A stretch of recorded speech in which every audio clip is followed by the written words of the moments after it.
She's just an innocent bystander. So what's new? Tell him I won't do it. It has to be done by next Thursday, Nick. And make sure it happens in Boston where he lives.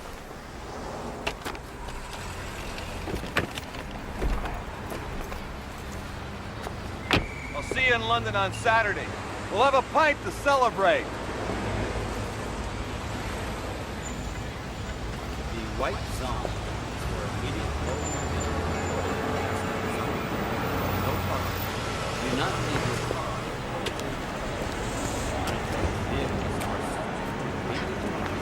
Mr. Toomey!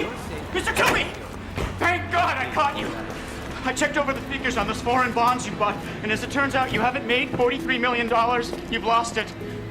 I know. You know? Of course I know. I'm the head of the bond department, aren't I? Talked to you from Boston. Mr. Toomey, you can't go to Boston. All these transactions were personally authorized by you. The board of directors will crucify you. I know. That's why I have to go. And I suggest you just relax, because everything's going to be fine. In fact, it's going to be wonderful. There's something strange inside that man's head. Later, Dinah. Now that I've given you a lift to the airport, you want to tell me why you're going to Boston? Doris, I'm not going to tell you, and you know Yes, but this is just so unlike you. Flying off to some strange city for no reason, not even telling your best friend why. AP Flight 29 to Boston. Oh, gosh, that's my flight. I gotta go. Bye. This is to announce the boarding of AP Oh, Flight 29 sorry. to Boston, departing from Gate 51. Bye.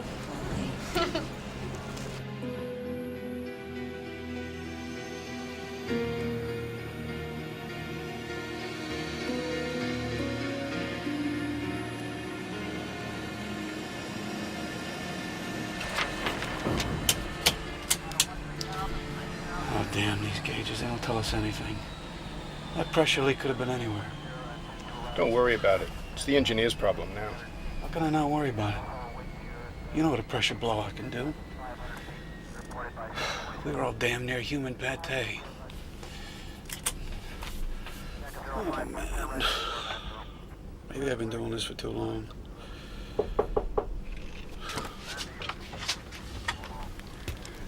Captain Engel? Yeah, but I don't know what to tell you. We couldn't find that pressure leak anywhere. This isn't about the leak, Captain. Could I talk to you outside, please? Why? What's wrong? Outside, please.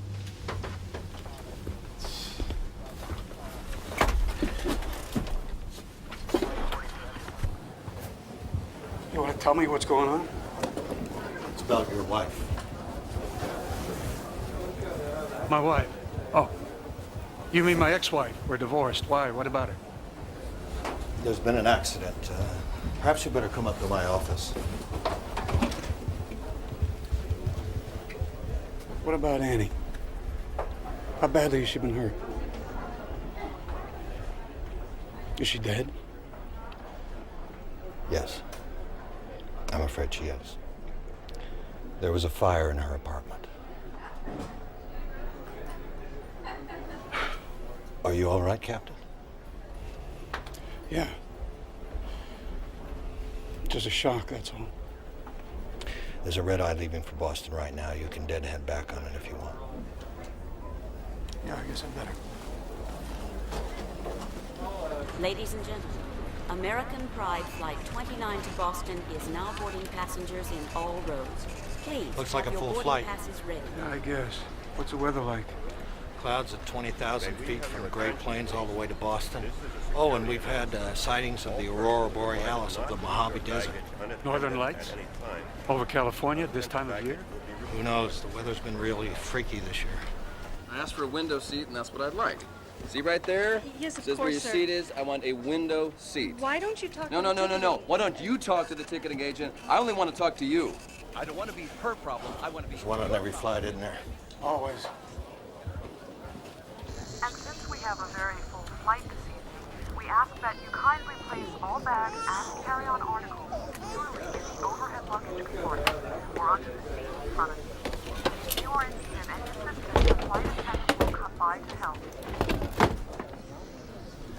Well, I guess this is it, Captain.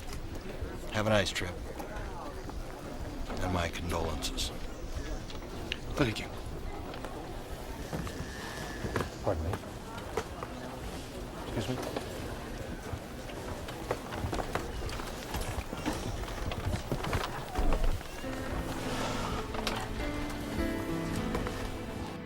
Roger, American Pride 29, you're clear for takeoff. Have a good flight to Boston.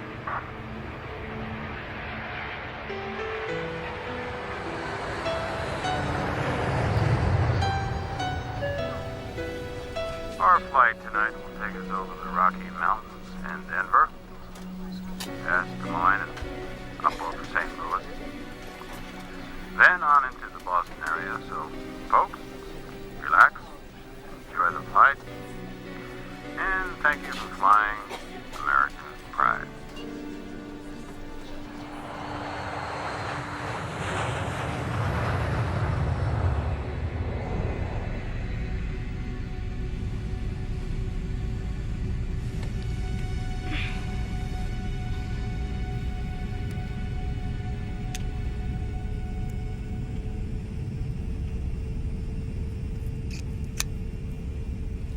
Aunt Vicky, could I have a glass of water, please? Aunt Vicky? Aunt Vicky?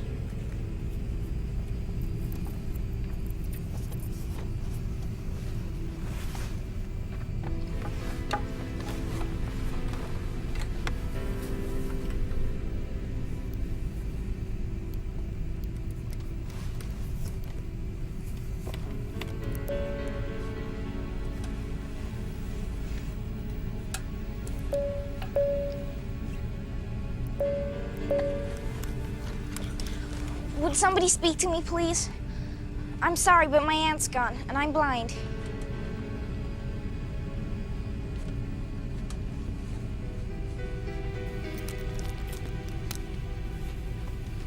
Hello? Is anybody here? Anybody?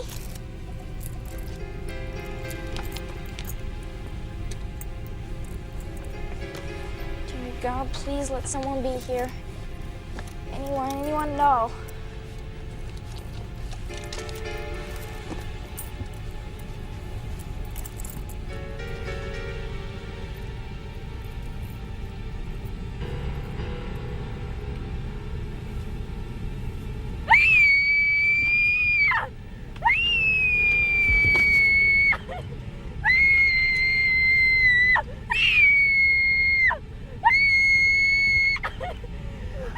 It's all right. It's all right. It's all right. What's wrong? Where is everybody? They've gone. They've all gone. What do you mean, where's everybody? They're all right here.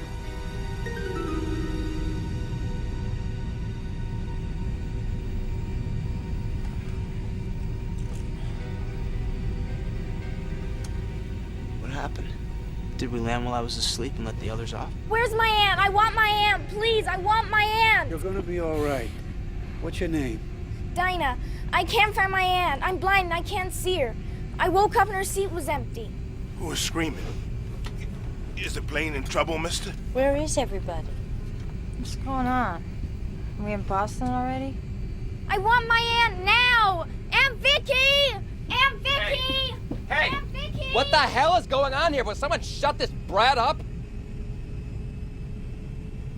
You're not alone. There are other people here. Can you hear them?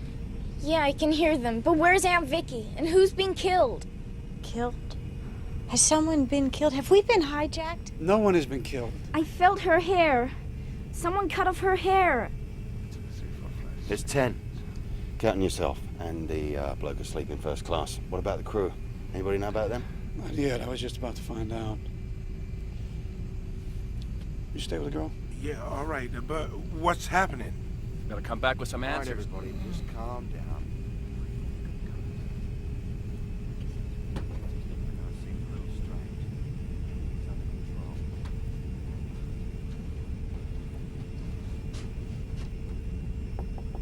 Hello, you guys. Open up. Hello. So what do you think happened? Do you think the plane landed and let the other passengers off? I don't know. I was asleep. You're a teacher, aren't you? That's right, sweetie, the 5th grade. How'd you know that? It's in your voice. Miss Lee, my teacher at the blind school, sounds just like you. Well, if you'll excuse me, I think I'm going forward to join our friend. I want to know what is going on here, and I want to know right now. Oh, nor am I a bit surprised.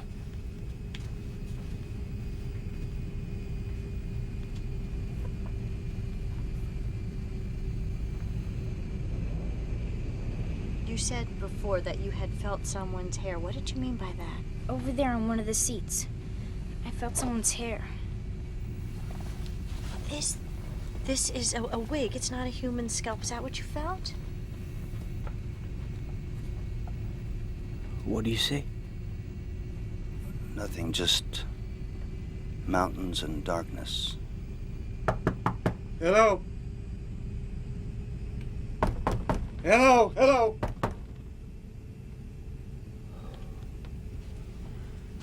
What's wrong? Flight crew disappeared with everybody else? Yeah, no, I don't know. They're not answering my calls and the door's locked from the inside. I was afraid of that.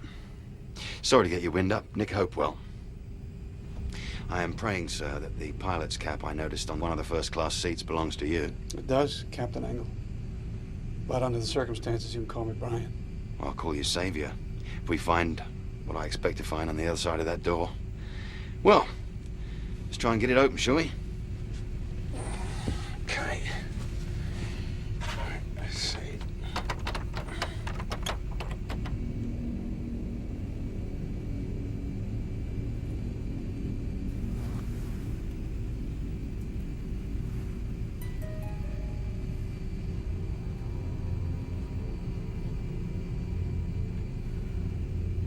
How could someone disappear and leave their hairpiece behind?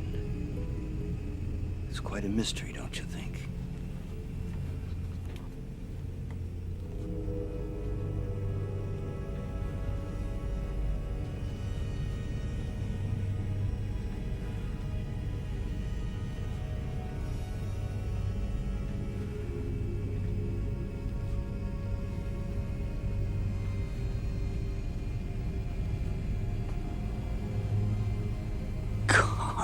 Yeah, you're not kidding.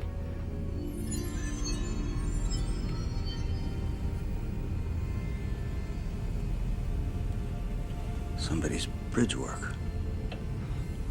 I was afraid of that.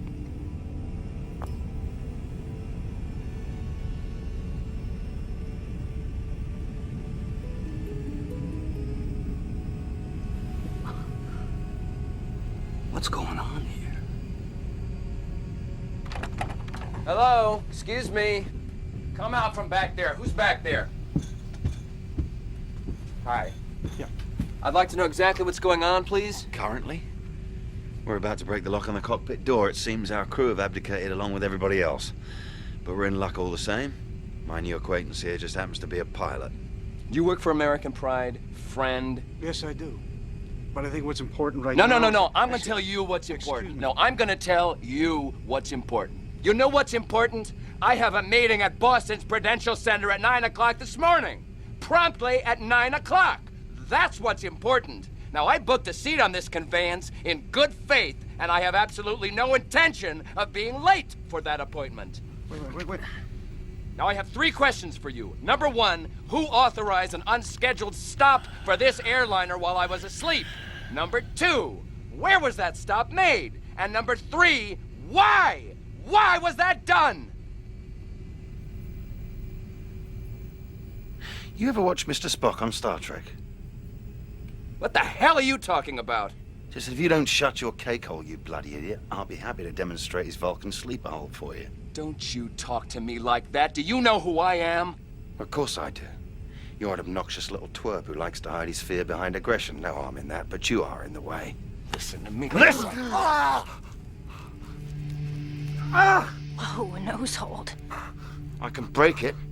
Easiest thing in the world, trust me. I said I could break it. Do you understand? Signify if you understand. Listen to me. I haven't got time to discuss your business appointments. Therefore, I'm going to send you back to the cabin with this gentleman in the striped shirt. Don Gaffney. Mr. Gaffney will be your escort. Once you arrive in the main cabin, cabin, you will sit down in your seat, strap your seatbelt firmly around your middle, and keep your mouth shut. Do you understand? Oh, please favor me with a thumbs up if you understand. Jolly good. Now, I'm going to let go of you and your nose now. And when I do, if you so much as utter a word, a syllable, you will be investigating hitherto unexplored realms of pain.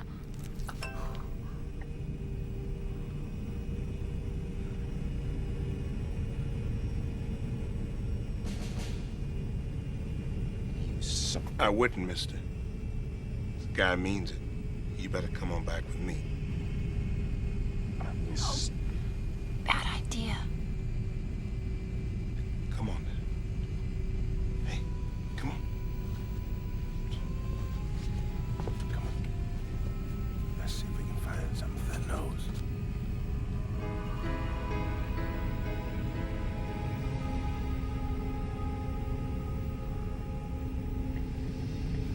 Right then. Let's get the cockpit door open, shall we?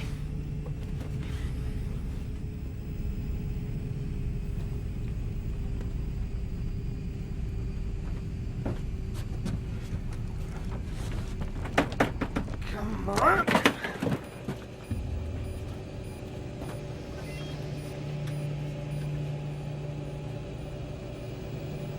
Whoa.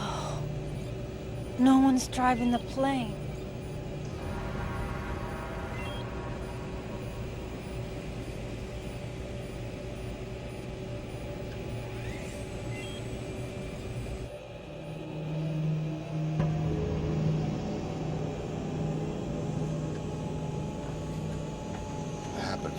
Wherever it was. Look there. I mean, look here. If you want watches, you can take your pick. There are tons of them back in the main cabin. Oh, there indeed. Watches, jewelry, and glasses. Also purses, but the weirdest thing is there's stuff that we're pretty sure came from inside of people. Like surgical pins, pacemakers. You know, I've been going on roughly the same assumption as our rude friend, the one I used the nose lock on, that the plane had landed somewhere for some reason, and then most of the passengers and crew were somehow offloaded, and then... No, there couldn't have been a takeoff while we were sleeping. Well, you can fly that plane on automatic, but you need a human being to take one up or land it. So where are the passengers and crew, then? I don't know. But I plan on finding out. Want to hand me that paper, please? Well, our altitude is right. 37,000 feet.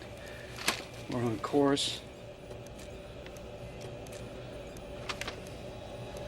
What are you doing? Figuring out our closest major airport.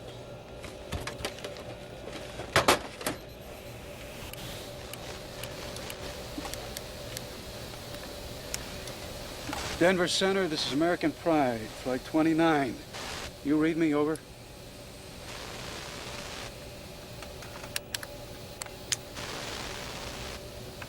Denver Center, come in, please. This is American Pride, flight 29. Well, you have a problem.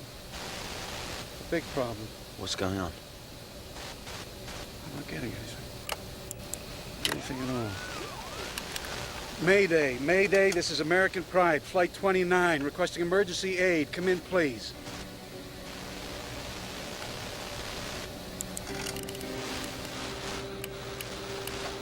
Unicom, this is American Pride, flight 29, requesting immediate radio contact. Over. Denver, come in. Come in, please. This is AP, flight 29. You answer me, damn it. Easy, mate. That dog won't bark either. What do they do down there? Have a nuclear war? Look, easy. Tell me what you mean, the dog won't bark. I mean, Denver Control, that dog. I mean, FAA Emergency, that dog. Unicom, which gives advisories at small airports, that dog too. This is a medium shortwave, man. People should be jumping all over this like frogs on a hot sidewalk. But I'm not even picking up static. The VOR beacon out of Denver, that's not working either. What does that mean? It means we have no radio. It means we have no Denver navigational beacon. And my board here says everything is peachy keen, which is crap. It's gotta be. Hey, kid, would you run back there? Look out the left side of the plane. Look behind us. Tell me what you see. My equipment says we're less than 50 miles south of Denver right now.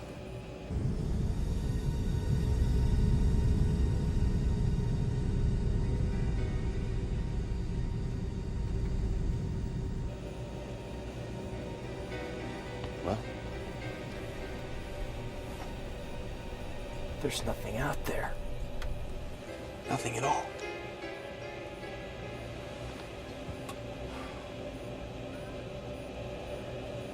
Denver's blacked out, isn't it? Yeah. Either that or it's gone. All right, people, back to your seats. We need a little peace and quiet. We are being quiet. Now, come on, my young friends. Let's go sit in the back. The captain has a lot of work to do.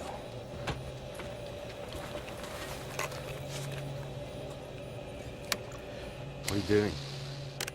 Using the military aircraft band. Strategic Air Command is never off the air.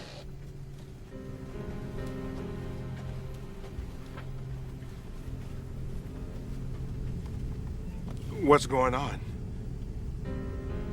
The captain and that British fellow are trying to raise an airport on the radio. I suppose that we should introduce ourselves. I'm Bob Jenkins. I'm a mystery writer. I've written more than 40 novels. None as strange as this. My name is Laurel Stevenson, and I'm a school teacher in the San Bernardino Valley. And this is the first vacation I've had in 8 years. What's the matter, Dinah? My name's Dinah Bellman, and I'm on my way to have an eye operation in Boston. Afterwards, I'll be able to see again. Probably be able to see again. The doctors say there's a 70% chance I'll get some vision, and a 40% chance I'll get all of it. Albert Kausner. I'm on my way to the Berklee School of Music. I play violin. I'm Bethany Sims. I was gonna spend a couple of days with my aunt in Worcester, Mass. Now...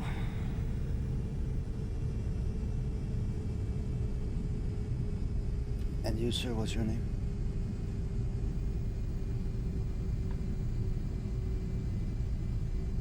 How about you? What's your name? I'm Don Gaffney. And what do you do? I'm a tool and die worker for Hughes Aircraft. I'm on my way to Boston to visit my first granddaughter. Okay, at least we've met. That leaves us with the $64,000 question. Where did everybody go, and why didn't we go with them?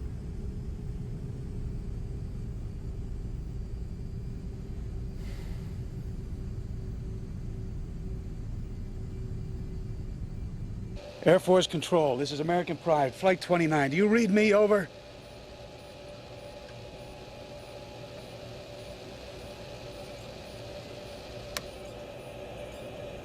That dog won't bark either. We're all alone up here. Completely. Totally. All alone. You listen to me, my friend. We don't want to panic on our hands, do we? You've got 10 people on this airplane, and your job's the same as it ever was, to get them down in one piece. You don't have to tell me what my job is. I'm afraid I just did. You look a damn sight better now.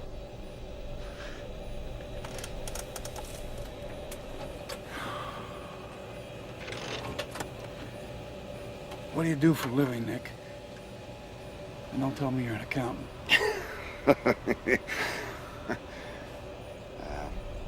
Junior attaché, British Embassy, old man. My aunt's hat. Well, that's what it says on my papers. If it said anything else, I suppose it'd be Her Majesty's mechanic. I fix things that need fixing. Right now, that means you. Thank you, but I'm fixed. Good enough, then. So what do you intend to do? Can you navigate without these ground beam thingies? Can you avoid other aircraft? I can navigate just fine with the onboard equipment. As for other planes, this thing right over here, that says there are no other planes. Well, we don't have to worry about running into anybody then, do we?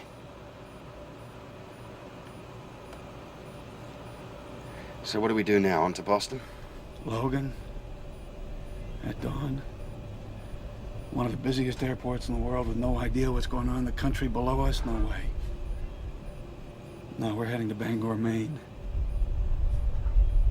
And I think it's time to tell the passengers. The few that are left, anyway. Could one of you gentlemen kindly tell me what's happened to all the service personnel? I've had a lovely nap. But where did everybody go? But it doesn't make any sense. Where'd everybody go? I don't know, but perhaps... Ladies and gentlemen, this is Captain speaking. Captain, my butt. Hey, shut up. As you know, we have an extremely odd situation on our hands here. We have no cockpit-to-ground communication. And about 5 minutes ago, we should have been able to see the lights of Denver clearly from the airplane. We couldn't. Now, all of that is bad news. The good news is this. The plane is undamaged. We have plenty of fuel. And I am qualified to fly this make and model. And the last thing I want to pass on to you is that our destination will now be Bangor, Maine. What? Our in-flight navigation equipment is in 5x5 working order. But I can't say the same for our navigational beams. Under the circumstances, Bangor International Airport will be our safest bet. I have an important business meeting in Boston this morning at 9 o'clock, and I forbid you to fly us into some whistle-stop Maine airport! Do you hear me? Would you please be quiet? You're scaring the little girl. Scaring the little girl? Scaring the little girl! Lady! We're diverting to some tin pod airport in the middle of nowhere! I've got better things to think about than scaring the little girl! Why don't you just sit down and shut up? I'm gonna pop you one. I don't think he could do it alone, bud. He won't have to. I'll take a swing at you myself if you don't shut up. I'm real scared now. I'll help them if you don't stop it, mister. I really will.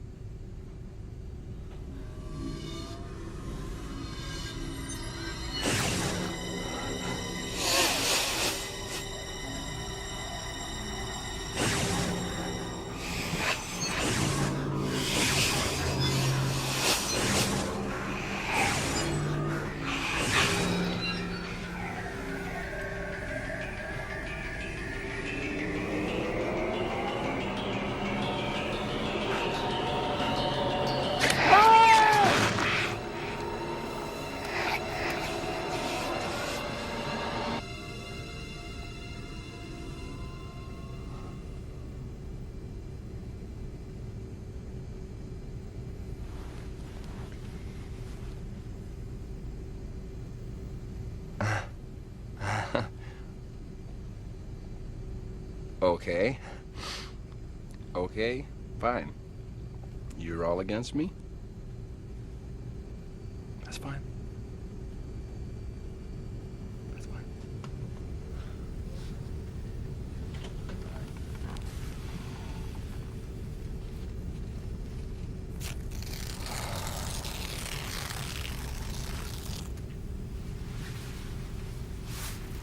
It doesn't have to be this way, mister. You should just relax. Take it easy.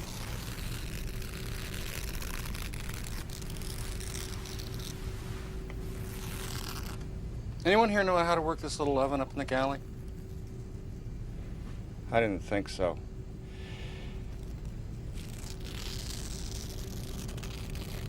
That man was just upset, you know. He's better now.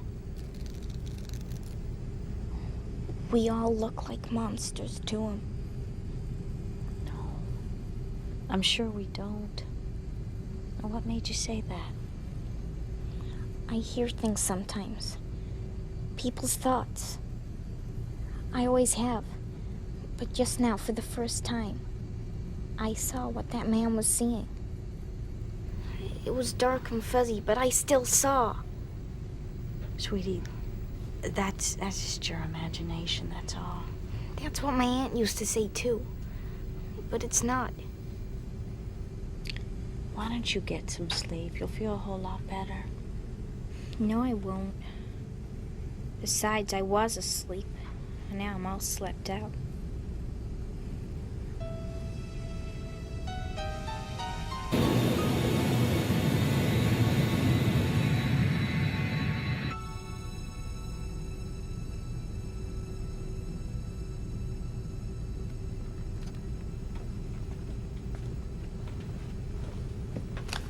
See anything? I didn't think so. May I ask you something? Did you happen to hear anything the little girl said earlier?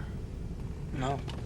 Well, she was telling Miss Stevenson that she didn't think she could go to sleep because she had already been asleep. I also had been asleep. What about you, dear boy? What about me, what? Were you sleeping? You were, weren't you? Well, yeah. Yes. We were all asleep. Everybody. Well, maybe. Nonsense, maybe. I'm a mystery writer. Deduction is my bread and butter. Don't you think if someone had been awake when all those people were eliminated, that person would have screamed bloody murder and awakened the rest of us? I guess so. Of course. So I deduce that everyone was asleep, including all those people that were subtracted, along with the flight crew, of course, dear boy. Could you call me Albert, please, Mr. Jenkins? That's my name. Oh, I'm sorry, yes, of course. Yes, I'm upset, and when I'm upset, I tend to get a little patronizing. Please, forgive me. It's just that I'm trying to figure this thing out. Well, do you have any ideas? Well, if it were just the plane, I could easily come up with a scenario. What scenario? Well, let's say, for instance, that some shadowy government organization decided to conduct an experiment and we were the test subjects.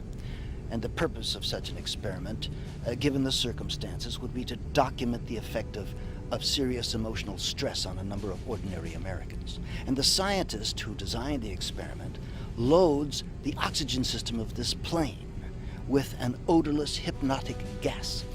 After this is released into the air, everyone falls asleep, with the obvious exception of the pilot, who is breathing uncontaminated air through a mask. Then the captain lands the plane at a secret airstrip in Nevada, let's say, whereupon, with the exception of the 9 randomly chosen test subjects, all the sleeping passengers are carefully carried off the plane and placed aboard another identical plane. The captain then gets Flight 29 airborne again and returns it to its original altitude and heading. He activates the autopilot. He disables the radio systems. And then, as the effect of the gas begins to wear off, the captain hears on his intercom the voice of the little blind girl calling for her aunt. And he knows that this will wake the others. The experiment is about to begin. Captain Angle is one of them. Well, in this scenario, he is. If Captain Angle is one of the people who did this to us, we're gonna have to capture him as soon as we land. You, me, Mr. Gaffney, and perhaps that British fellow. But it doesn't hold up, you know. What? This scenario I just gave you doesn't hold up. But you just said. What I said was, if it were just this plane, I could give you a scenario. But unfortunately, it's not just this plane. The city of Denver is probably still down there, but all its lights were off, if it was. And it's not just Denver, I can tell you that. Omaha, Des Moines, St. Louis, there isn't a trace of any of them down there either. Now, what has happened has not just happened on this plane. And that's where deduction breaks down.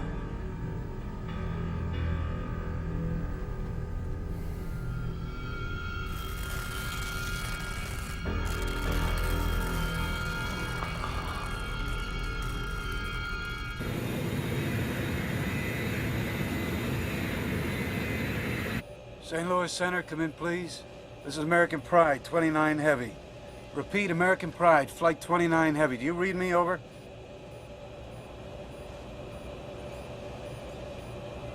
Nothing anywhere.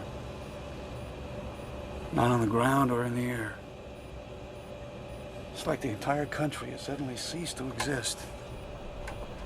I don't suppose you ever read science fiction, do you? Well, I was crazy about it as a kid. You? Yeah, till I was 18 or so. I've been sitting here running all these old stories through my head. You know, time warps, space warps, alien raiding parties. I mean, we really don't know if there's anything left down there, do we? Not with all this cloud cover. No, we don't. No, and it might hold all the way to Bangor. With air traffic control out of commission, there's no way of knowing. Suppose you just took us down for a little look-see. No, too dangerous. With no ATC and no other planes to talk to. You can laugh at me if you want. I'm not laughing, matey. I'm far from laughing. Well, suppose we have slipped into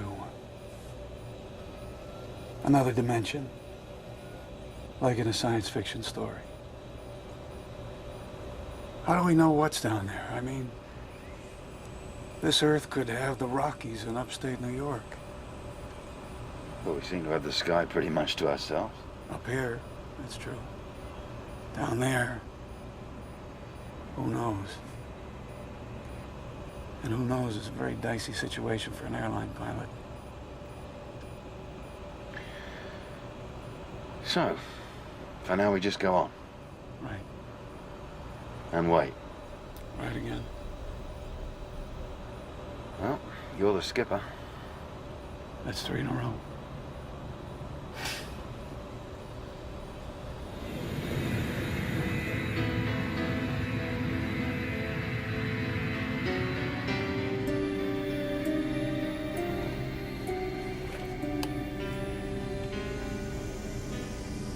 What do you see?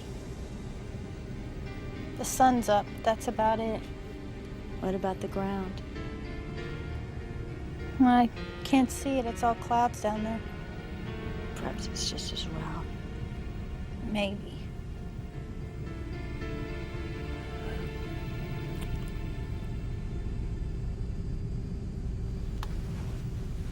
Feeling better? A little. I don't mean to pry. But... What? You can ask me what you want. Why did you lie about why you were going to Boston? How did you know I lied? I could hear it in your voice.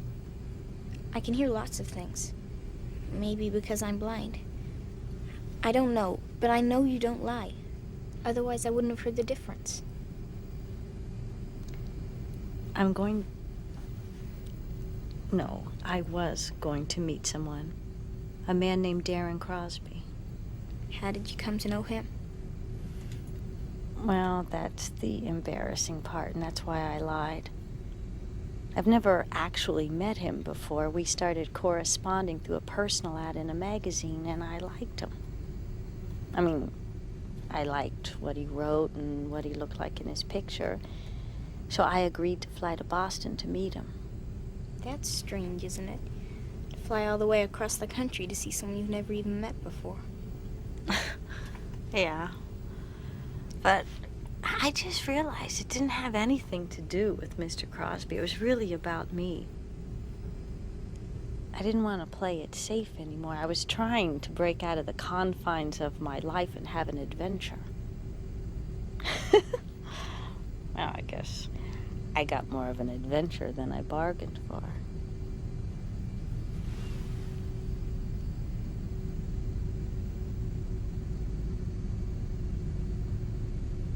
You're very pretty, Laurel. I'm sure you'll find what you're looking for.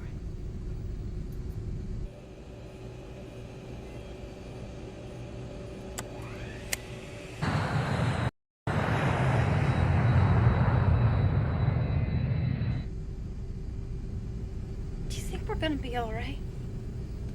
I think so. I hope so. Kind of scared what might be under those clouds. Then I was scared anyway about Boston. My mother all at once decided how it'd be a great idea if I went to spend a couple of weeks with my Aunt Shauna. I think the idea was for me to get off the plane and then Shauna pulls a string on me. What string? Do not pass go, do not collect $200, go directly to the nearest rehab and stay there till you've dried out. Everything just seemed so weird before that this just seems like more of the same. This is really happening, isn't it? I mean, I'm not just imagining it, am I? No. It's real enough, all right. Do you need a rehab, Bethany? I don't know. I guess I might. I used to just think it was party time, you know? All the booze and drugs I could get, but now, I don't know. But getting shipped off this way just makes me feel like a pig in a slaughterhouse chute. I'm sorry. Yeah. I'm sorry too, but I guess this is the wrong time to worry about it, huh?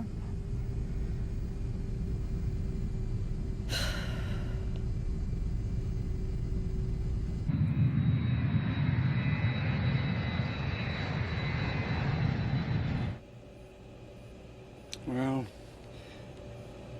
I think it's time to fish or cut bait. Hello again, ladies and gentlemen. This is Captain Engel speaking. We are currently over the Atlantic Ocean, about 30 miles off the Maine coast. I'll be commencing our initial descent into the Bangor area very soon. I want you all to make sure your seatbelts are snug and secure. I'm beginning our descent now. I want you all to be calm. My board up here is green across, and all procedures in the flight deck remain routine. Well, that's very comforting, that is. You should have been a politician, mate. Well, I doubt they're feeling very comfortable right now. I know I'm not. 30,000 feet, still descending. I don't mind telling you, Brian, I'm scared stiff. Part of me wants to grab you and make you take us back up again. Oh, it wouldn't do any good. We can't stay up here forever. I realize that. And I'm still afraid of what's under these clouds. Or not under them. Well, we'll find out together.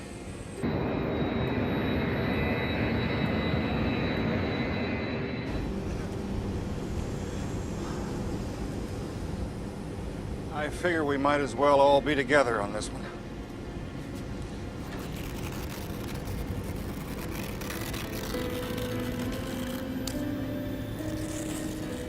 Would you mind stopping that? It's driving me crazy.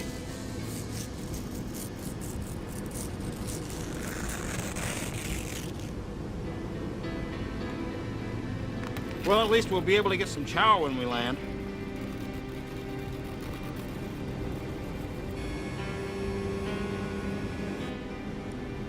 You know something, Dinah?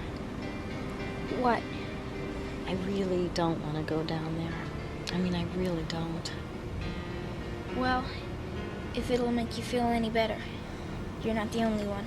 I'm scared. I mean, very scared. I think I'm gonna pass out.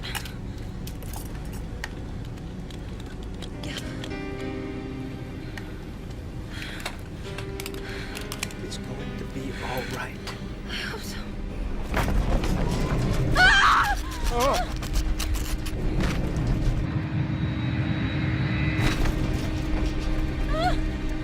This is just Ordinary turbulence, folks.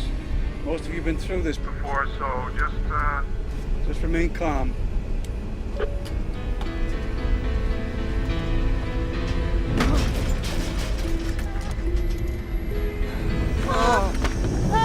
What's wrong? Is there something wrong with the plane? Are we gonna crash? No, I don't think so, sweetie. I hope not. Is it gonna be all right? Is it really gonna be all right? I hope so, honey. I hope so. help us all.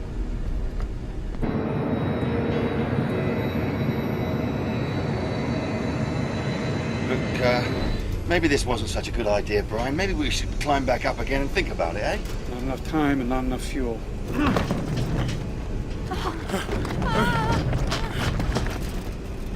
Hang on. Going in.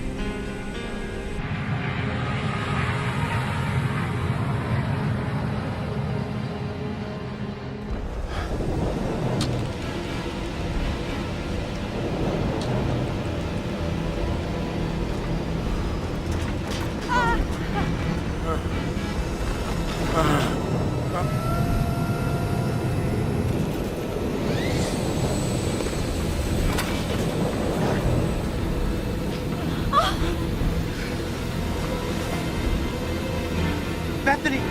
Bethany! Bethany! Oh, God, what the hell was that? Bethany! There's a drink trolley loose up front that probably rolled into the galley wall or something. Say something.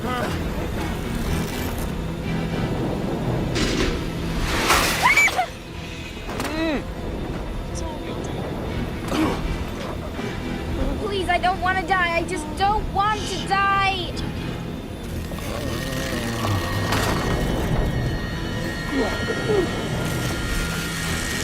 Let's quit it right now, you worm! I'm gonna take what's left of that magazine and stuff it right down your throat! Try it, you little jackass.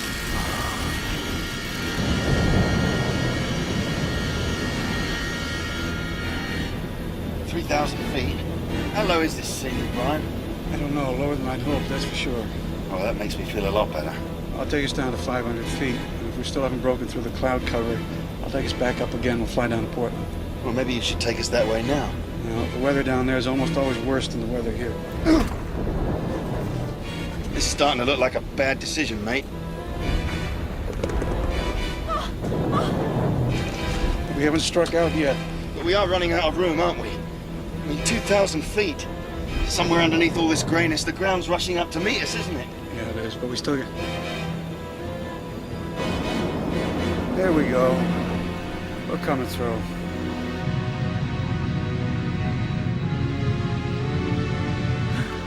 It's all right. It's all right.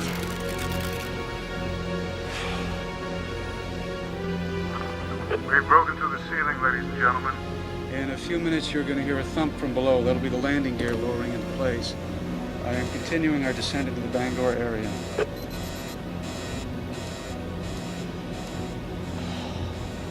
Wish me luck, Nick. Oh, I do, matey. I do.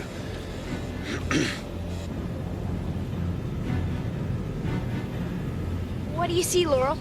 We're over land. I see a field and a forest and what looks like a pond.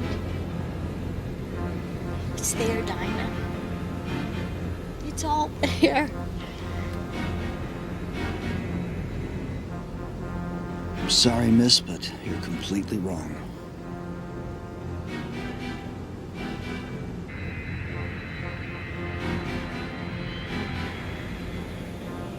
I can see the airport. My God, what a beautiful sight.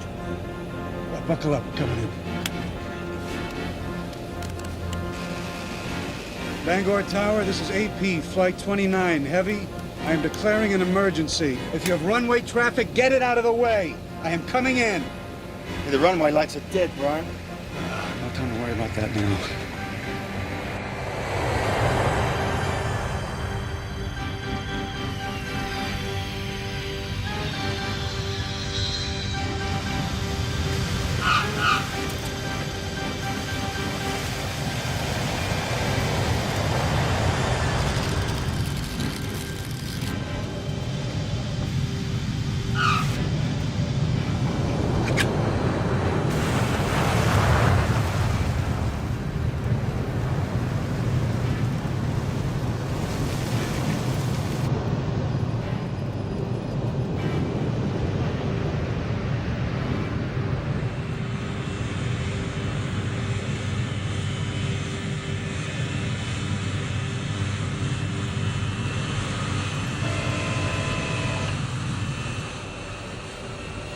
Routine landing.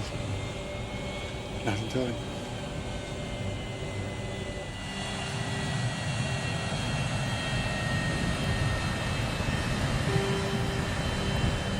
Ladies and gentlemen, welcome to Bangor. Yeah!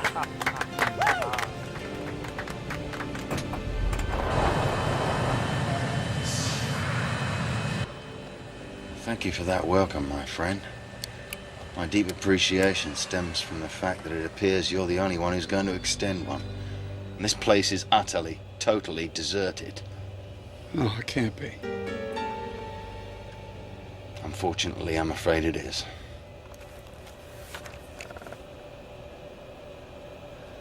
So what do we do now, Brian? We get out of the plane, and we see what's what. After you, Squire.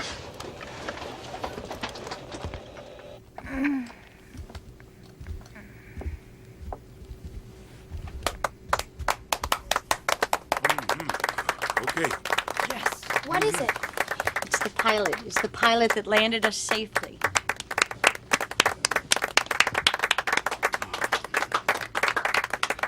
Ladies and gentlemen, I assure you it was a very routine landing. Aw, shucks, ma'am, it weren't nothing. We made it down alive? That's great. If I could just have your attention.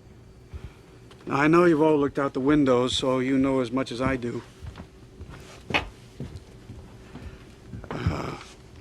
Not only have the passengers and the crew on this flight disappeared, but it now appears that the people on the ground have disappeared as well.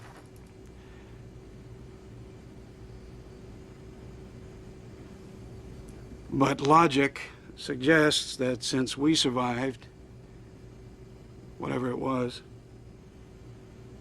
that others must have survived it as well. False logic. I think the best way of dealing with this is just to take things one step at a time. And the first step is exiting the plane. I bought a ticket to Boston, and Boston is where I'd like to go. Shut up.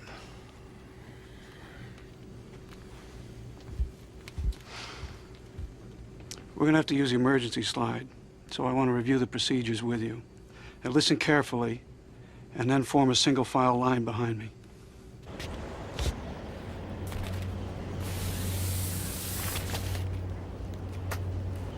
Well, here we are at last. You know, there's something wrong with the air here, Brian. It's... What do you mean? I don't know. Poisoned?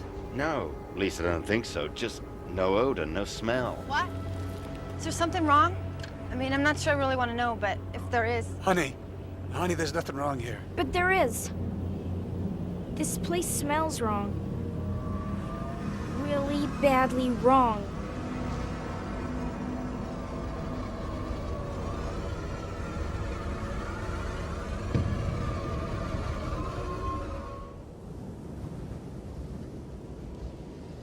Honey, we have to investigate. We don't have any choice. You understand that, don't you? Why? Why do we have to? There's no one here. Well, we really won't know that until we check, will we? I know already. Listen. There's nothing to smell and nothing to hear. No birds singing. No motors revving, no nothing. But what? Never mind. Well, what now, Captain? You tell me. Us. I suspect this is more your territory than mine. You realize I can turn you in for this, don't you? You realize I can sue this entire airline for $30 million and name you as primary respondent? Well, that's your privilege, Mr. Toomey. Craig Toomey. Mr. Toomey. Mr. Toomey, are you aware of what has happened to us? There are no excuses. Mr. Toomey? Just terrible. Mr. Toomey? Stop wasting time! Mr. Toomey? This is terrible. Just terrible. An A- and a B. A B, for God's sake. What, you gonna dig ditches for the rest of your life? But Daddy, There are no excuses. Look at this. That's a B. That stands for bum. Now, what happens to lazy bums who lie down on the job, Craig? The Langoliers get them? They do more than get them. They get them and they eat them. They tear into those lazy little boys with their dry, hungry, chomping teeth. No, Daddy, don't let them get me! They will get you unless you get with the program and stop wasting time. They will eat you alive! Alive and screaming! Mr. Toomey. Mr. Toomey? Stop wasting time, Craig! Mr. Toomey, are you listening to me? Of course I'm listening to you, and I know what happened to everybody here, these stupid, lazy people. The Langoliers got them. Pardon me? You know how important my meeting at the Prudential Center in Boston is? Do you understand that the economic fate of nations may hinge on this meeting, a meeting from which I shall be absent? Well, that's all very interesting, but really, right now, I don't have the time. Time? What the hell do you know about time? Ask me about time! Ask me! Time is short, sir!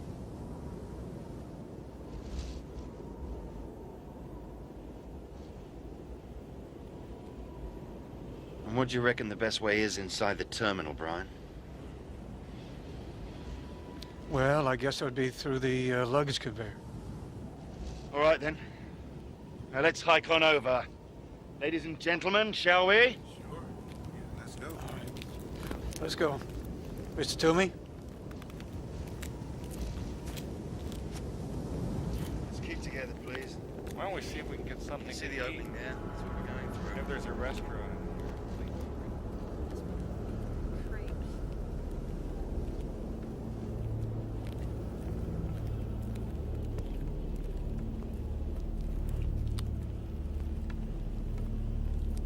Don't have to worry so much, Dinah. It's just that the situation is strange, therefore everything seems strange. Including the sound your heels make hitting the concrete? You're right. They sound Weak? That's right. Weak. Almost as if they don't have any strength.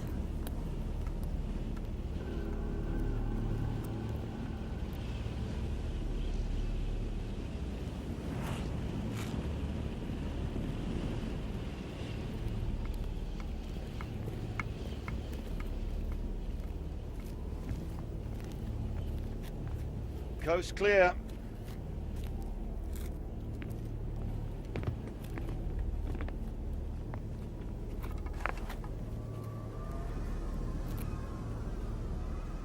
It's really wrong here.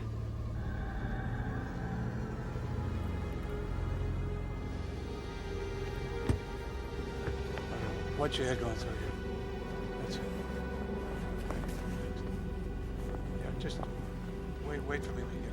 in there. Right then. Let's try the telephone, shall we?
What, I scare you?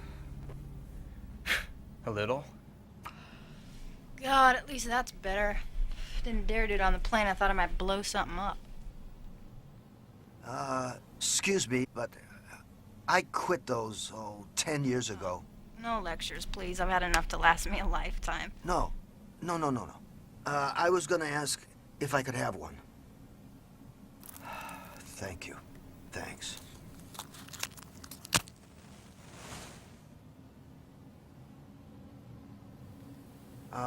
Albert. What? God, you have been away. Here. Now I know why I quit him. God. Albert, what time's your watch say? 8:45. Yeah, so does mine. But I don't trust it. It feels much later than that to me. You know, it does. Feels like it's almost lunchtime. Isn't that nuts? It's not nuts, it's just jet lag. No, I disagree with you, young lady. We traveled west-east, and any temporal dislocation that west-east travelers feel works in the opposite direction. They feel it's earlier than it really is. I wanted to ask you about that exact thing on the plane. When the captain told us that there must be other people here, you said false logic. But it seemed straight enough to me. We were all asleep, and we're here. And if this happened at 4:07 Bangor time, well, then almost everybody in town must have been asleep. Yes. Yes, so? Where are they?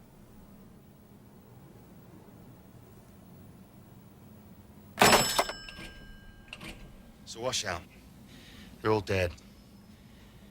No dial tone, no operator, nothing. You can add the sound of no phones ringing to that of no dogs barking, Brian. So what do we do now? Let's go upstairs. That's where the restaurant must be. You know, you got a one-track mind, mister. In the first place, my name is Rudy Warwick, not Mr. Sorry. And second, people think better when their stomachs are full. It's a law of nature. I agree with Mr. Warwick. I think we could all use something to eat. Yeah, why not? I'm starting to feel like Robinson bloody Crusoe anyway.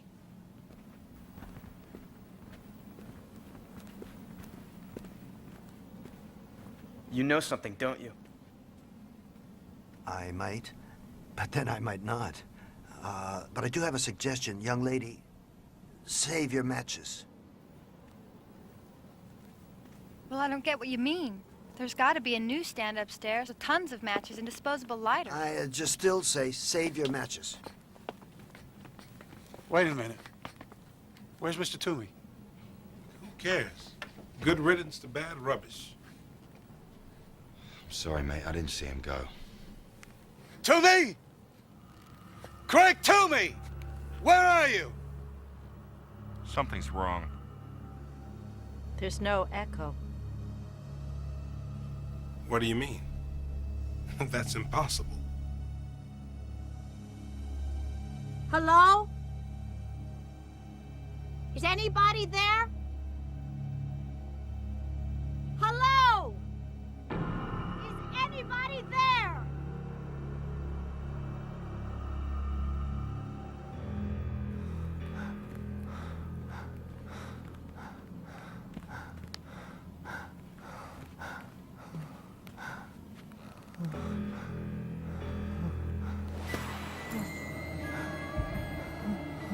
They're coming, son. The Langoliers are coming. No, no one is coming. They're coming for you. You've been bad. You had an appointment in Boston, and you skipped it. No, it wasn't my fault. I was kidnapped. There are no excuses! Lying down on the job is lying down on the job. I don't want my job. What? I don't want my job, and I don't want my life. Since I was 5 years old, you've been loading on the pressure, seeing if you could make me explode. Well, I am going to explode, Father, and I don't give a damn. You know what I did? I bought $43 million worth of bonds I knew were total garbage. You did what? I burst on a target on my own head. I want out. I want out. Get a hold of yourself, for God's sake! Now, are you ready to get with the program? Why can't you love me and leave me alone? Love is not part of the big picture. Now, are you gonna look at the big picture, or do I have to let them have you? No, they don't even exist. They exist. No. They were here and they'll be back. They'll be back for you, you lazy sack of dirt. What can I do? What can I do? What can I do? What can I do? You do whatever you have to do, and you get to Boston. Because if you don't, Craigie Waggy, they are gonna chew the eyes right out of your head. Daddy, no, make them go away! Make them go away, please! Just make them go away! Make them go away! Okay? Okay? To me! Craig, to me!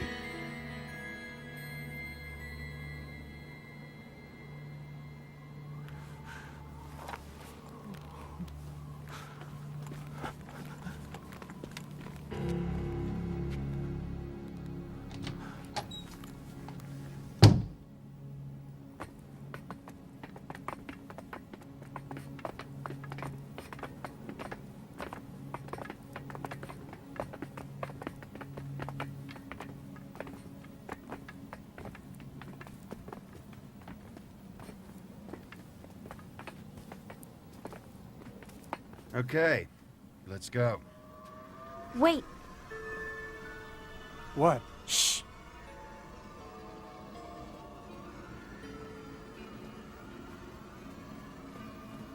There. There, I feel the light.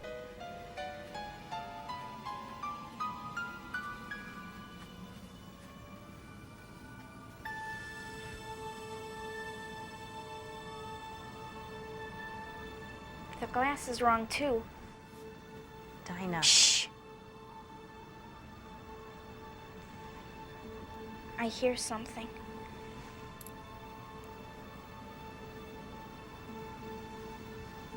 There's nothing out there. Dinah, it's your imagination, that's all. Dinah, tell us what you hear. I don't know. It's very faint. I heard it when we got off the airplane. And then I decided it was just my imagination. Now I can hear it even through the glass. It sounds a little like Rice Krispies after you pour in the milk.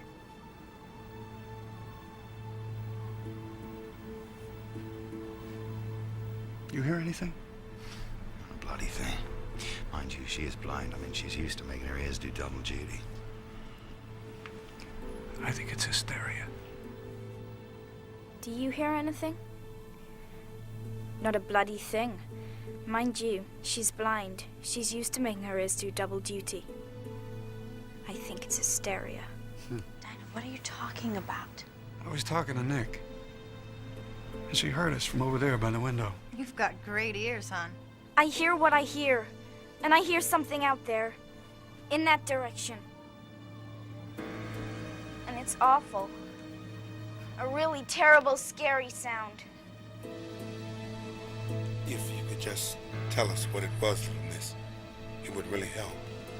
I don't know. But I know it's closer than it was. We have to get out of here, and soon. Because something's coming. There's something making that horrible serial noise. Dinah, the plane we came in on is almost out of fuel. Then you have to put some more in it! It's coming! Don't you understand? It's coming! And if we haven't gone by the time it gets here, we're all going to die!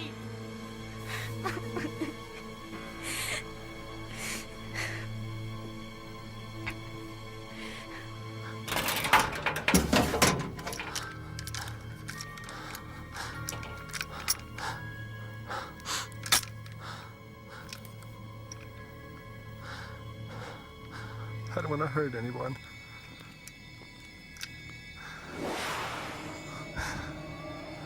Don't forget, Craigie Waggy.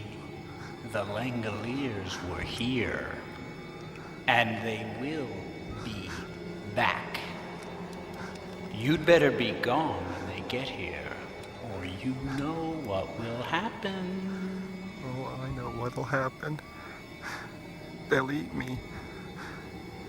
They'll eat me all up.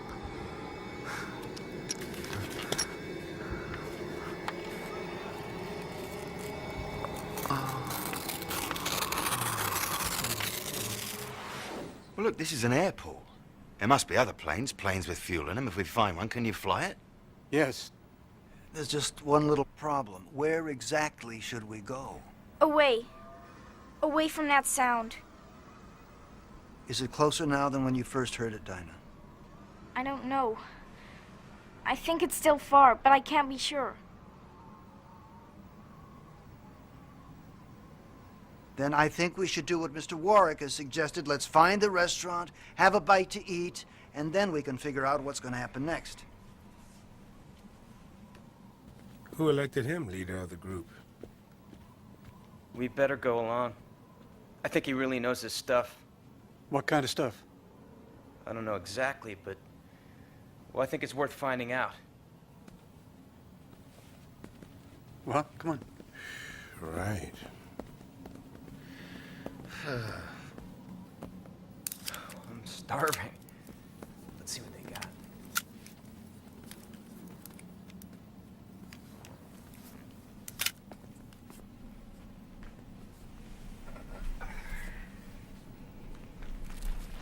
See? Told you I didn't need to save my matches. You were right. But let's try one of these, okay? Sure, but why? Well, that's what we're going to find out. Son of a bee. Looks like we've discovered yet another problem. Can I borrow your book of matches, Bethany? Wait a minute, matey. Exactly what is it you do know? Only that this situation has even wider implications than we thought. What's happening, folks? Be damned if I know, but I don't like it much.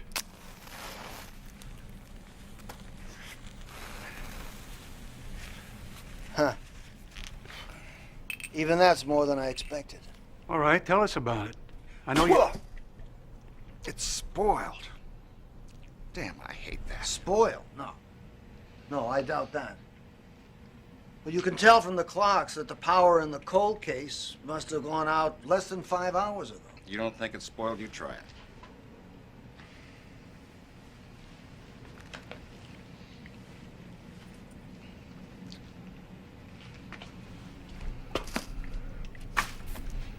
That's not spoiled.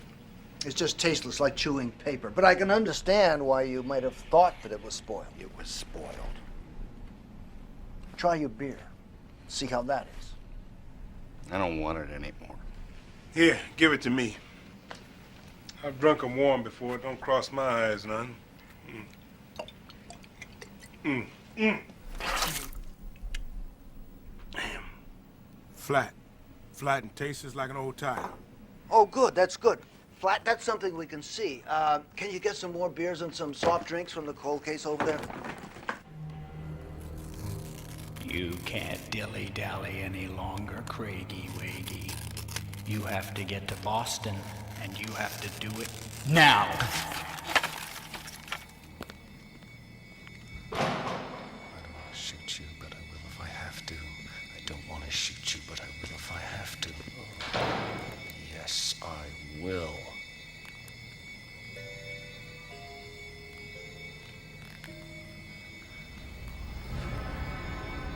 You're out there, aren't you? You ate up all the useless, lazy people, and now you're coming back for me. But I'll be gone by the time you get here. I'm going to Boston.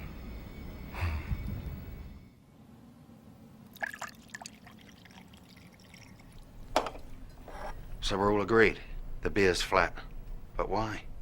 Well, I have an idea, but before I say anything else, I'd like you all to look around this place very carefully and see if you can tell me what's different about in here than on the plane.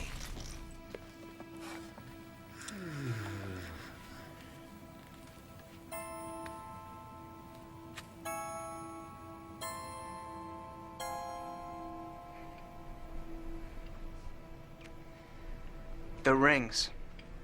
The wallets, the purses, the surgical pins. None of that stuff is here. Correct. That's 100% correct. As you say, there's none of that stuff here. But when we woke up, it was on the plane. Why isn't it here?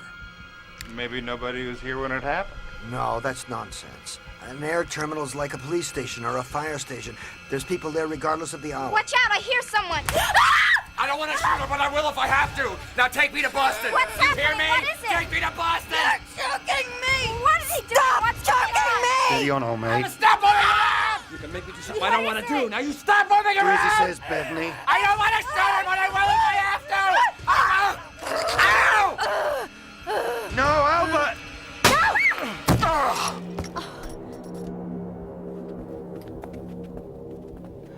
I think I've been shot. Albert! It's all right, Albert. Albert? Albert, you all right? Kid, you all right? How bad am I hit? Were you able to stop the bleeding? Oh, I think you'll live, old son. Here, souvenir for you. Found it on the floor. It must have hit you square in the chest and bounced off. I was thinking of the matches. I sort of thought it wouldn't fire at all. That was very brave, Albert, and very risky. God, what if I'd been wrong? You almost were. A little more pop, and Albert here would have had a bullet in his lung. Okay? All right. So here's what we do, Mr. I thought it was really brave. Did you pass me that rope? I mean, incredible. Strong. It wasn't much. I don't want him moving at all. Oh. All right. Hold his hands for me. Say, I didn't kill that guy, did I? I hit him pretty hard. He's out like a light, but he's still alive. His pulse is strong and regular. He'll live. He'll just wake up with a bad headache. In the meantime, I think it might be wise to take a few precautions, don't you? Do you have to be so rough? Yes. If you want him safely secured, you do want him safely secured, don't you? All right. Just like one of Father John's Christmas turkeys. Neatly trussed. Now, where were we before we were so rudely interrupted? Let me up. Let me up. Let me up right now. Shut up! Stop it! Hey, what do you have to do that for? Now listen to me. You need waking up, fellows and girls, and I haven't got the time to do this gently. Dinah says something's coming towards us, rather nasty, at a rate of knots, and I, for one, believe her. Now, having a knowledge of what it is may not save our lives, but I'm bloody sure that a lack of it's going to put an end to us. And soon. Anybody disagree? Jolly good. Mr. Jenkins, pray continue. I'm sorry, but I write about these things. I just haven't taken part in them. Until now, that is. I think you're doing great, Mr. Jenkins. And I like listening to you, too. It makes me feel better. Oh, well, thank you. Thank you. That's very nice of you to say that, Dinah. I think I found a fallacy in our thinking, and it is this. We all assumed as we began to grasp the dimensions of this event that something had happened to the rest of the world. But the evidence doesn't bear that assumption out. What has happened to us. And us alone. I'm convinced that the world as we know it is ticking along as it always has. But it's we, the 10 survivors of Flight 29, who are lost. Please tell us what you know, Mr. Jenkins. I can't help but feeling that we're running out of time and fast. Yes, of course. There's no mess in here, but there's a mess on the plane. There's no electricity in here, but there's electricity on the plane. Neither of these are conclusive, of course, but then there's the matches. Bethany had her matches on the plane. They work fine. The matches in here, they just fizzle. The carbonated drinks are flat. The food is tasteless. The air is odorless. And sound fails to reverberate. Then we have a madman. He fires a gun, and the bullet travels mere inches, and it has no force. Then, of course, there's the weather. What about it? Well, there's a strong wind blowing out there in heavy gusts. And yet there's a low cloud cover that doesn't move at all. It's frozen in place. I think the weather patterns are stopping, or they're running down like an old pocket watch. Which brings me right to the very hub of the matter. I said not 15 minutes ago that I felt it was lunchtime. Well, now I feel it's a lot later than that. I feel it's 3 o'clock, 4 o'clock in the afternoon. And I have a terrible feeling that we're going to see it getting dark outside before our watches tell us it's 9:45 in the morning. Please, Mr. Jenkins, can we get to the point?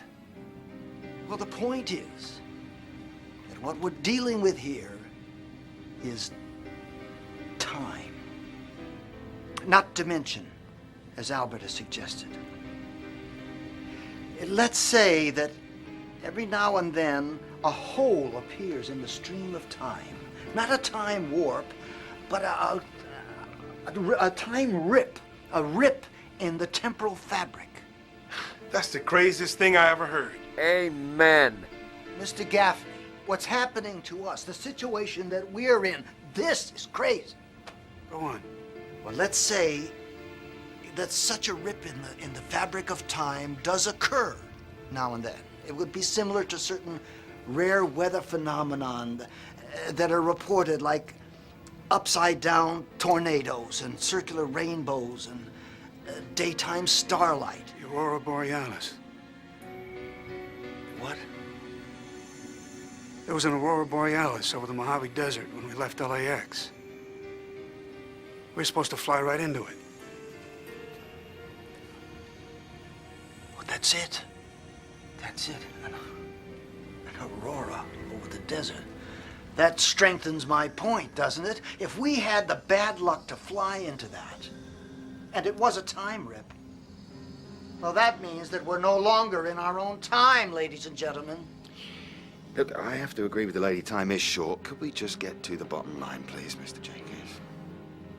The bottom line is, I believe, that we have hopped an absurdly short distance into the past. Say as little as 15 minutes. And we're discovering the unlovely truth about time travel. That one can't appear in the Texas State School Book Depository on November 22nd, 1963, and hope to stop the Kennedy assassination.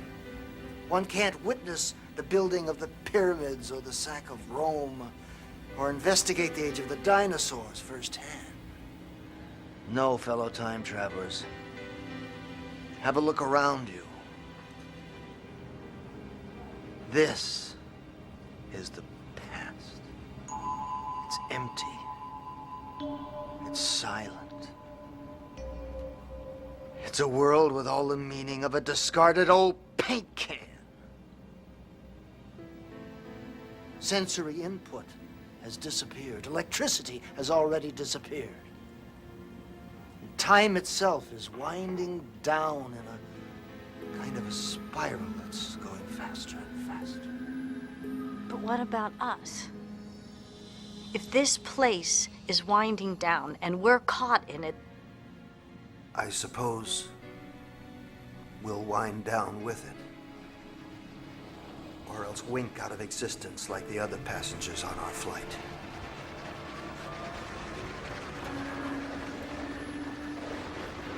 Mr. Jenkins, the sound I told you about before. I can hear it again. It's getting closer. Much, much closer.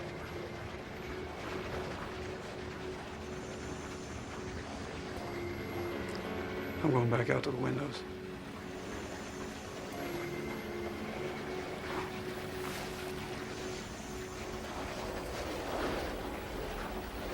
What about you two? You coming?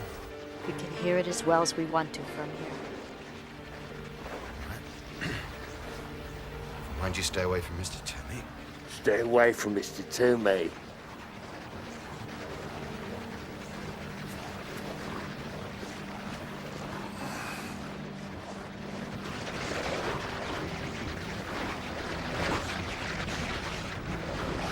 What do you make of it, Brian?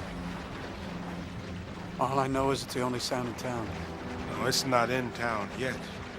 But it will be, and soon. Dinah's right. We gotta get out of here, and we gotta get out of here now. Yeah, but where do we go? Atlantic City, Miami Beach, the nearest spa? Captain, you're suggesting that there's no place we can go. I hope that you're wrong about that. First, I have a question. Is it going to be possible to refuel that plane even though there's no power? Yeah, they have fuel pads in the ground next to the jetway out there. They should be full. But even if we do refuel the plane, then what? Then we take off again. The sound is coming from the east. The time rip was several thousand miles to the west. Can you retrace our original course? Yeah, I can, but why? The time rip might still be there. Don't you see? We might be able to fly right back through it. He might have something there, Brian. He just might. Yeah, he might. He might, or it might not. It doesn't really matter, because we're not going anywhere in that plane. Why not? If we can refuel it, then why... Remember the matches? The ones from the bowl in the restaurant, the ones that wouldn't light? What? What about them? Well, don't you see, mate? If the matches won't light and the beer's flat... Then jet fuel won't burn. It'll be as used up and as worn out as everything else in this world. I might as well fill up those fuel tanks with molasses. You mean we're stuck here?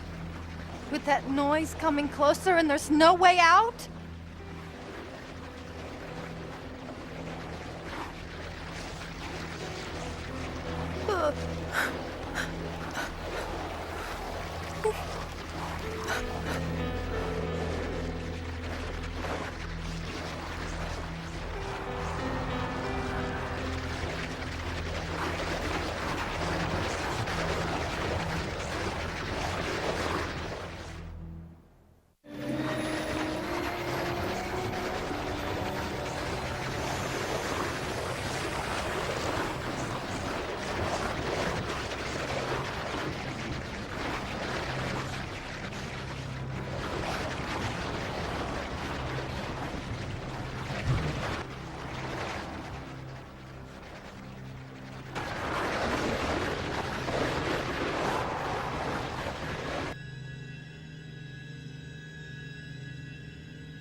You mentioned Langoliers earlier, Mr. Toomey. What are those? Dinah, don't talk to him. Oh, don't worry. I wouldn't hurt the child. No more than I would have hurt that girl. I'm just frightened, that's all. Aren't you? Yes. But I don't take hostages and I don't try to shoot teenage boys when I'm frightened. Touché. What are the Langoliers, Mr. Toomey? Well...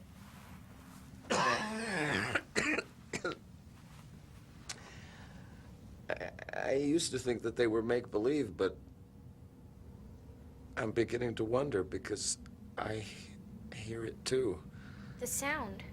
The sound's the Langoliers. Well, I don't know what else it could be. Tell me more about them. Well...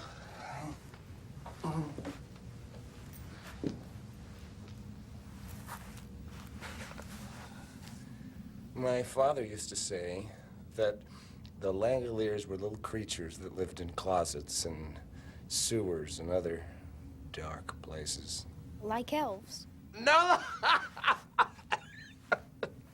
No, not like elves. Nothing quite so pleasant, I'm afraid. He said that all they really were was hair and teeth and fast little legs. And oh, those little legs had to be fast so that they could catch up with all the bad little boys no matter how quickly they scampered. Stop it. You're scaring her. No, he's not. I know make-believe when I hear it. I think what Laurel means is that I'm scaring her. Well, my dad said there were thousands of Langoliers. There had to be thousands of them because there are millions of bad little boys and bad little girls scampering all over the world. Oh, my father loved that word, scampering. I think because it implies senseless, directionless, unproductive motion. Because the Langoliers, they run. They have purpose. In fact, you could say that the Langoliers are purpose personified. What did the kids do that was so bad the Langoliers had to run after them? Well, I'm glad you asked that question, Dinah. Because when my daddy said someone was bad, he meant that that person was lazy. And a lazy person couldn't be part of the big picture. Because in my house, you were either part of the big picture or you were lying down on the job. And if you were lying down on the job and you weren't part of the big picture, then the Langoliers would come and take you out of the picture, take you out of it altogether. He said you'd be lying in bed one night and you'd hear them coming towards you, crunching, jumping, smacking. Stop it! That's enough.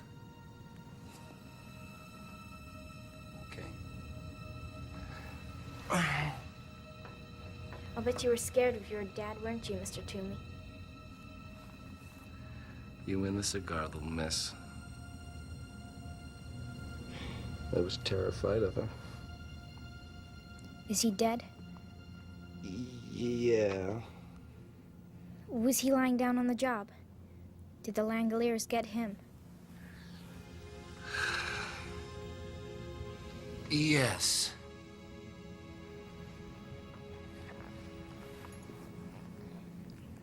Mr. Toomey? What?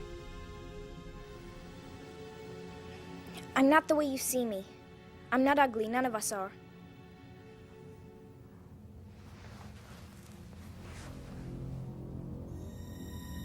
And just how do you know how I see you, little blind miss? You might be surprised.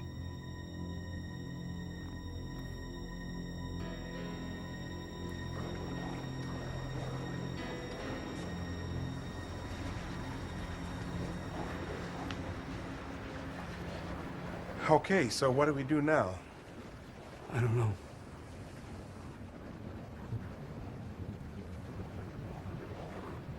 God, she looks beautiful, doesn't she?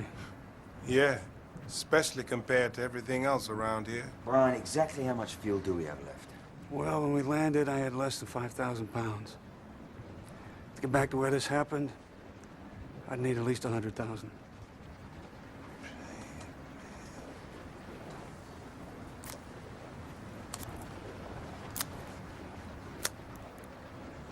Whatever's happening seems to be catching. Well, I'll go back to the restaurant. I don't like leaving the ladies alone with that banker fella too long.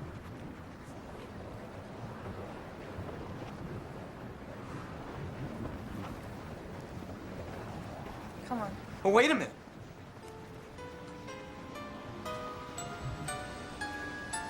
Albert? Albert, what is it? Captain Angle. Captain Angle, come here. I think I have the solution to our problem.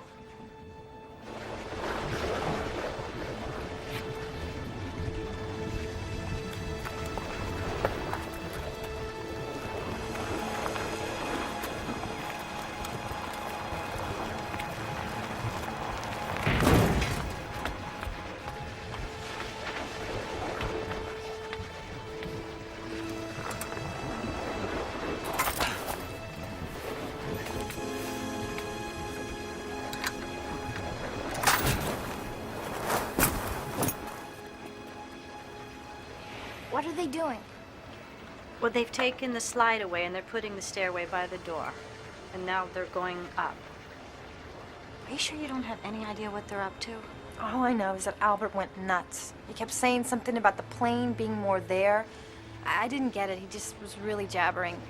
I just hope they hurry up. Because poor Mr. Toomey's right. The Langoliers are coming. Sweetie, that's just something his father made up. Maybe once it was make-believe. But not anymore.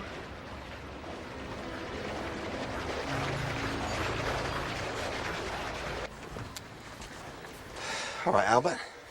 On with the show. Exhibit A, the book of matches from the restaurant.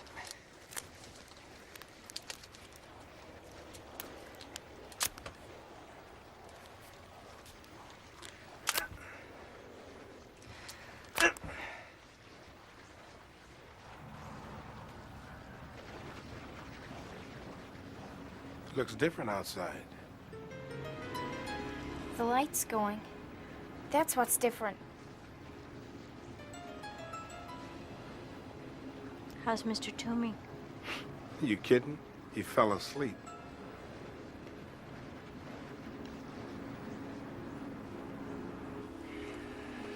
I guess that's it. There's nothing more we can do out here. Now, wait a minute. I smelled something. I smelled sulfur. I did too. Try another one, Albert. You see?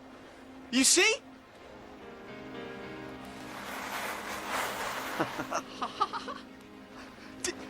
Do you see what it means? We brought our own time with us. That's the past out there and everywhere, I guess, east of the hole that we came through. But the present is still in here, still caught inside this airplane. That's why it looks brighter, more alive than anything else here.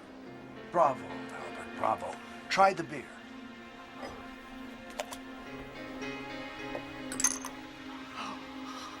Smell. By God, it smells like beer. Well, come on, mate, pour it. My doc says suspense is bad for the old ticker.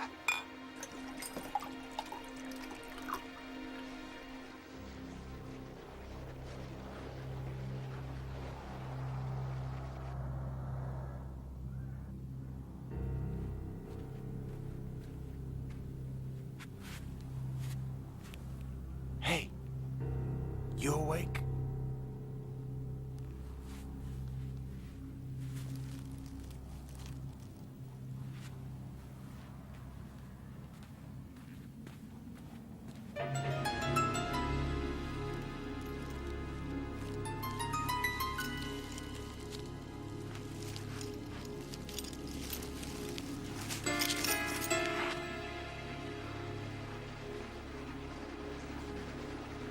So the matches work, but the lager doesn't. What does that mean?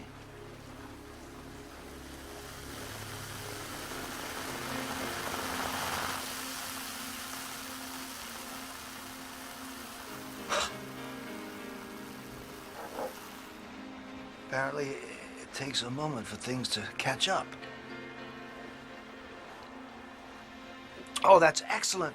That's the best beer I ever had in my life. Oh, you're right. It's bloody marvelous. Yeah, try the soda.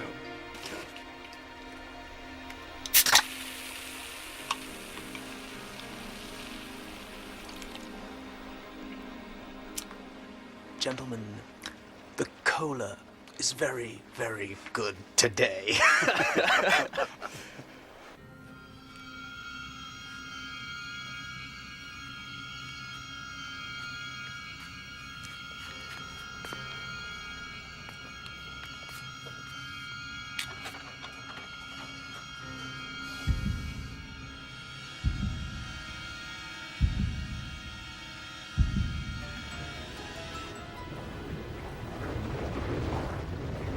Christ almighty, it's dark.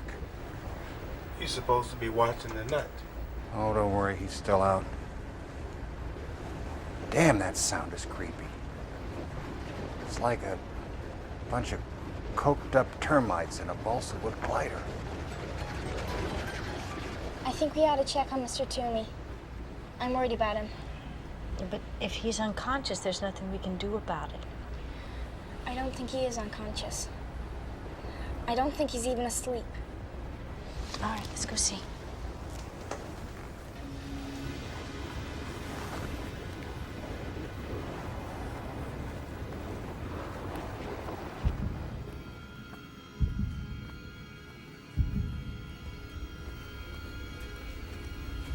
Hey, look, I thought Oh my God, where is he? I don't. Be quiet.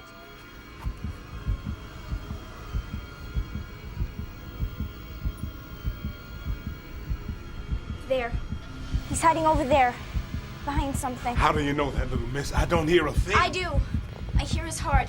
It's beating very fast and very hard. He's scared to death. I feel so sorry for him. Mr. Toomey, please come out. We don't want to hurt you. Mr. Toomey. Mr. Toomey, please don't be afraid. Dinah!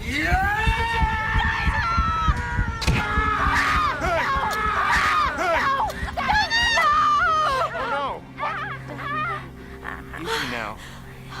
All right, Dinah. I'll go get help. All right. not a little girl.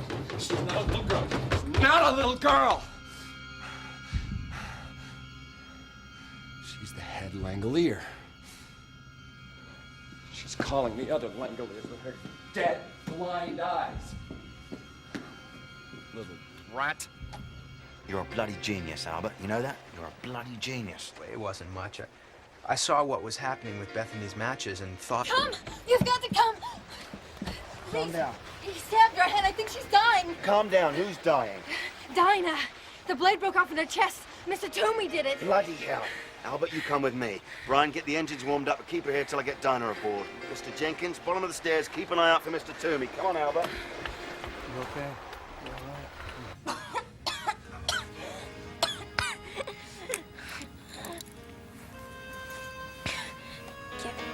Get out of here. Shh. Try not to talk. Try not to talk, okay? Hello, Dinah. Don't you worry, love.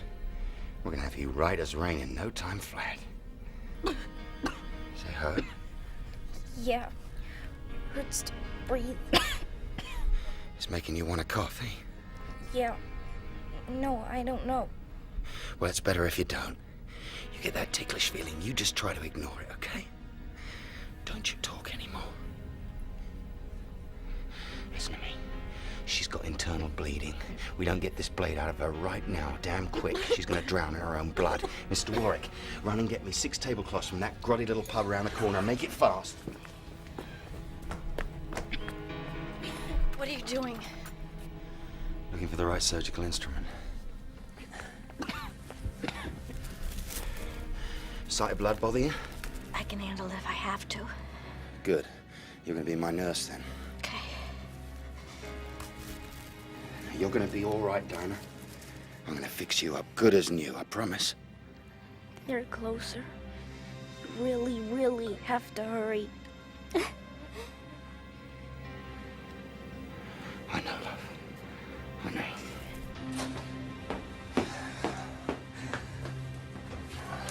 That's right, Craigie Waggy. You just sit here in the dark. When the time comes to move, I'll tell you. All right, Dad. Whatever you say.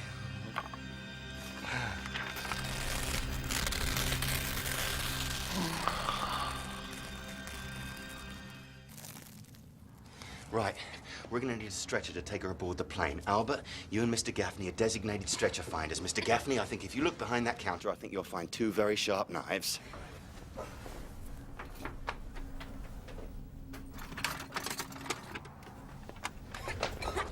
Can I use one of these tablecloths? Yeah, why? I'll show you. When I was a kid, we used to play Indiana Jones. I made something like this once. I nearly broke my brother's arm with it. Good enough. But remember, your mission is not to recapture Mr. T.i.m.e. Your mission is to find a stretcher as quick as possible and bring it back here double time. Got it? Now, you don't find anything in 10 minutes, I want you back here and we'll carry her aboard. But if there's internal bleeding, we can't move her. We don't have a choice. I've got to get her to the plane somehow. 10 minutes is all I can spare. I know, but if she's bleeding internally, Laurel, he's right. Come on, son, let's move. Come on. How you feeling, Dinah? Hurts bad. I know it does, love. See, you've got a little piece of blade stuck in you, and I've got to pull it out. You know that, don't you? Yep. I'm scared. So am I, Dinah. So am I. Right, fold those 2 tablecloths into squares, thick as you can get them. Then kneel closer to me. Mr. Warwick, take off your belt. Now then, I'm going to grasp the blade and pull it out. Now, the moment it comes out, you slap one of those bandages on there and you press. You press hard, you understand? Yes. Jesus, help me.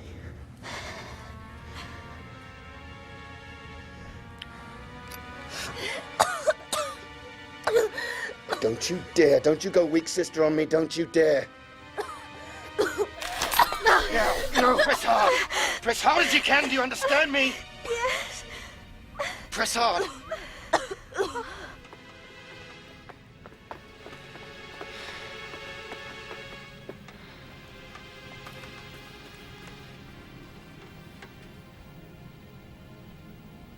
Let's try in there.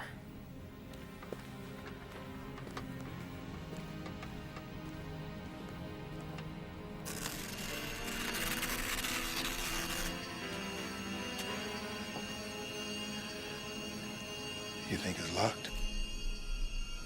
There's only one way to find out.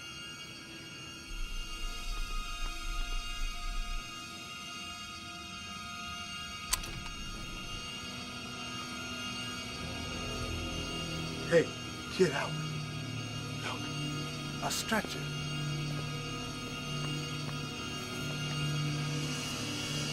Hey, look out! He's in here! He's in here!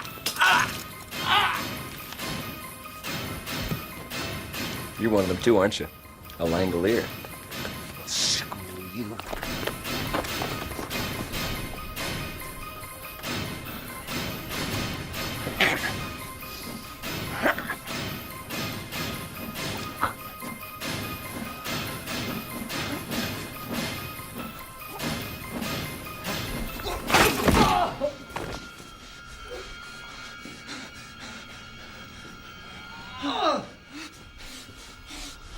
I'm sorry.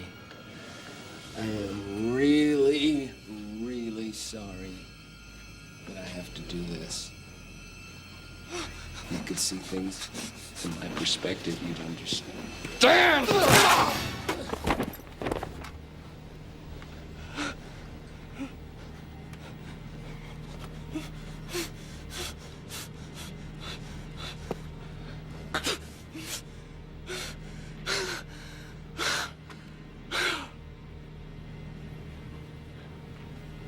I'm going to Boston! I'm going to Boston!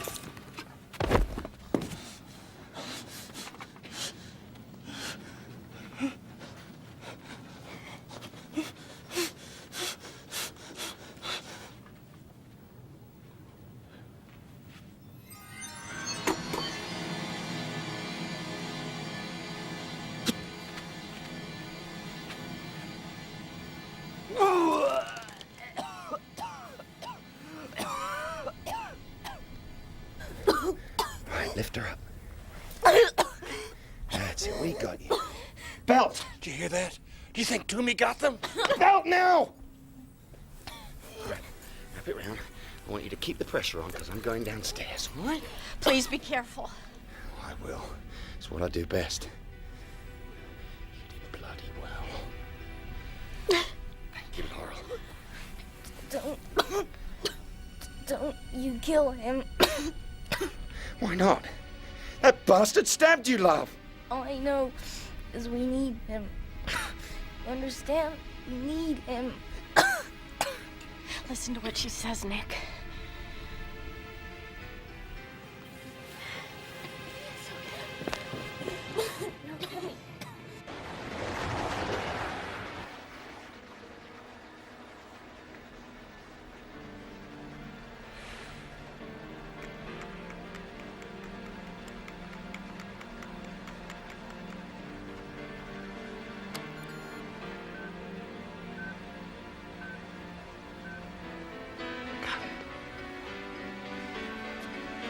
Captain Angle, Yeah.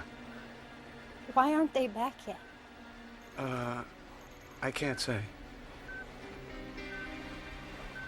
Well, I asked Bob, Mr. Jenkins, if he could see anyone moving around in the terminal, and he said he couldn't. What if they're all dead? No, I'm sure they're not. If I make you feel any better, why don't you join him at the bottom of the ladder?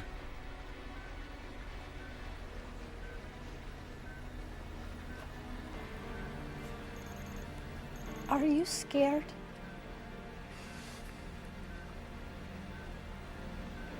Yeah. Yeah, I sure am. I sort of feel better. It's hard being scared all by yourself.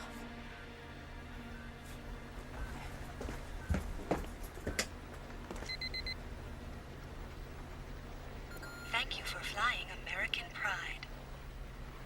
You're welcome, I'm sure.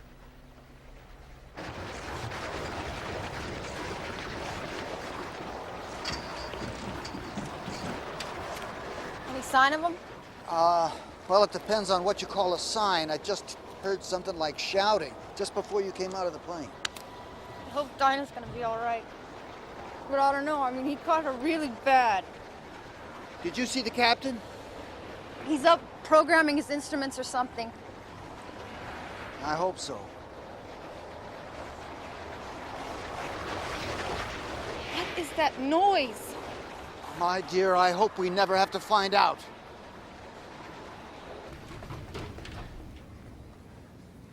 Albert?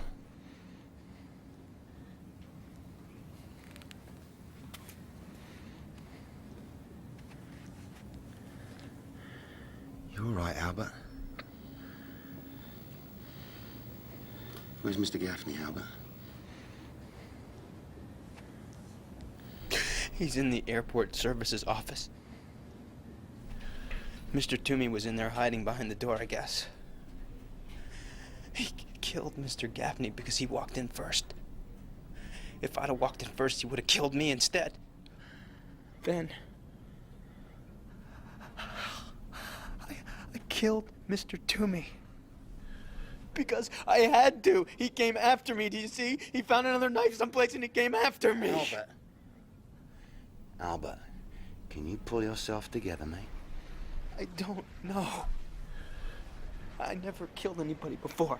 I know. It's a horrible thing. I understand, believe me. But it's got to be gotten over, and you've got to get over it fast. Because that sound is coming closer.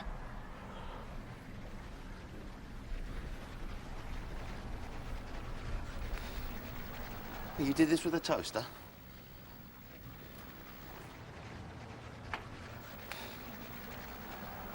He's not dead.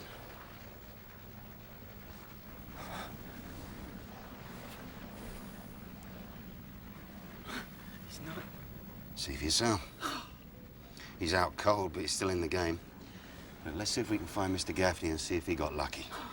And did you find that stretcher? Huh? The stretcher, Albert. Oh. Yeah, we found it. Good lad. Come on, let's go.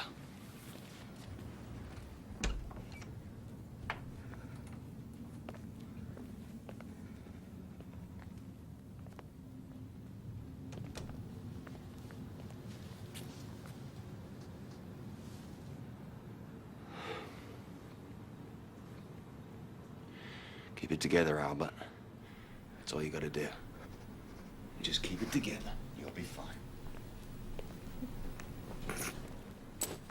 Albert.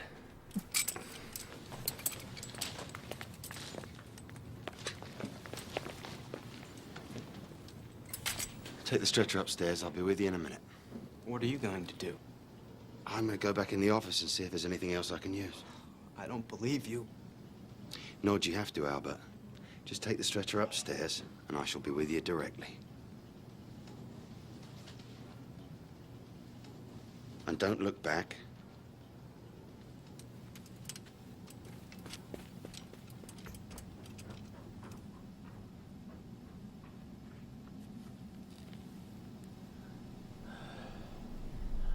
This is more than you deserve, you bastard. Don't you kill him. We need him. You understand me? We need him. Nick! You coming? Yes. In a minute.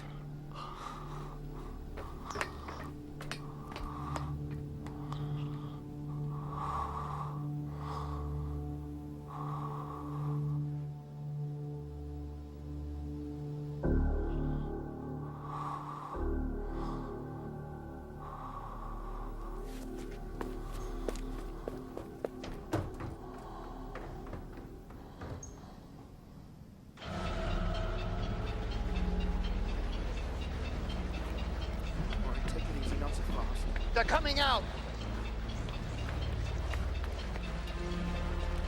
Let me help. Careful, Albert, Bethany. Don't jiggle her.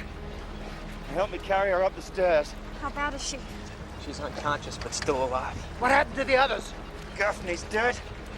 Toomey might as well be. Now, mind you, keep your end up now.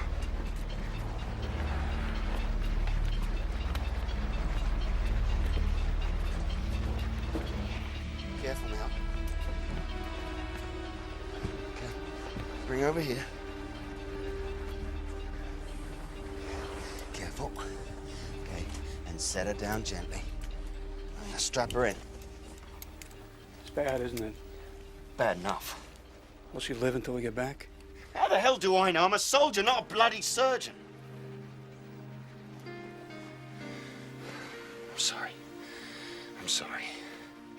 This time travel stuff really gets on your nerves, doesn't it? You don't have to apologize. I'm gonna start the engines. Pull as close as I can get to one of the fuel pads out there. While I'm doing that, the four of you pull the hose truck over. There's one sitting on the other jetway. You got it? Got it. Go to it then, Bethany. Mr. Warwick, go down with them, roll the ladder away from the plane. When I get it repositioned, move it back up to the door. Go ahead.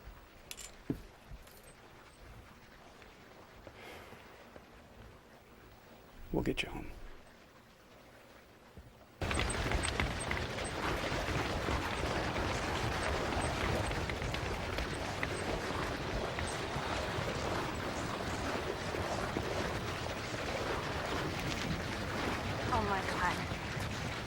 Oh my God, look. It's coming day again already. How long has it been since it turned dark? Less than 40 minutes. Yeah, well, we can't worry about that now.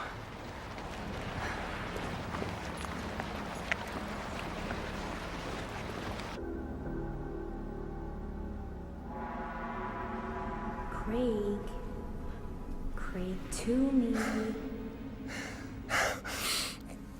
Let me die. Please, please, just let me die.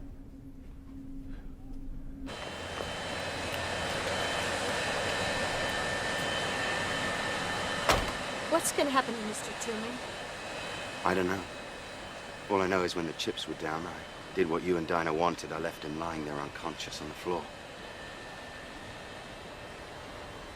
Would you like to go out to dinner with me if and when we get back to LA? Yeah. I'd have that to look forward to. So would I.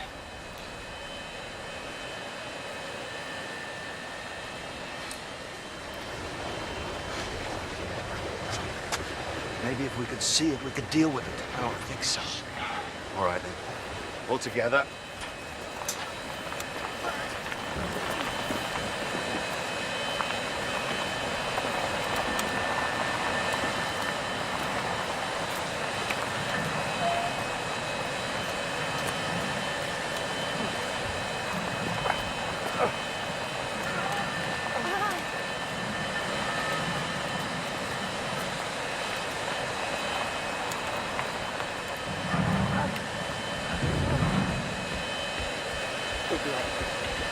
Over here.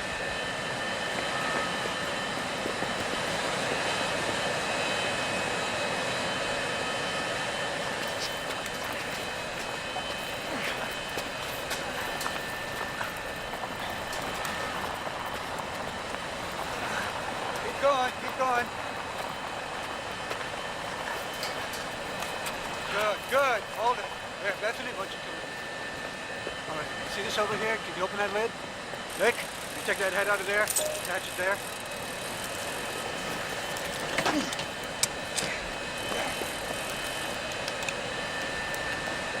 Is that okay? Yeah. There you go. Got that, please? Which one first, Captain? Let's give me the one on the right.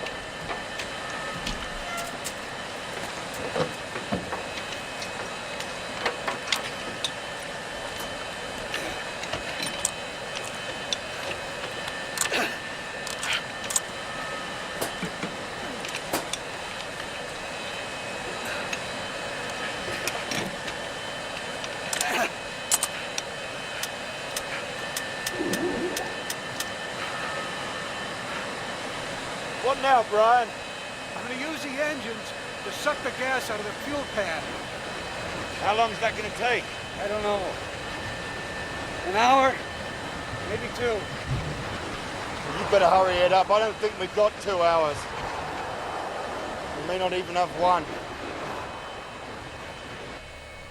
Craig. Craig, get up. You have to get up now. Go away. Go away. I hate you. Go away. They've come to you, Craig. All the people you wanted to see. They left Boston and they came here. You can still see them.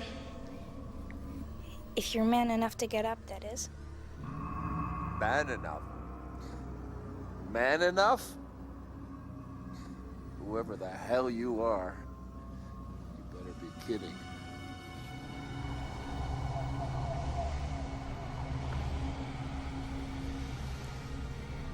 Come on, Craig.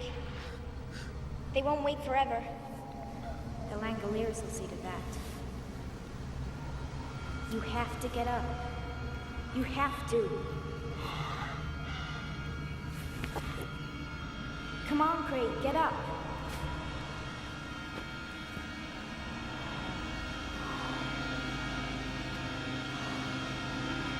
This way, Craig. They're all waiting for you.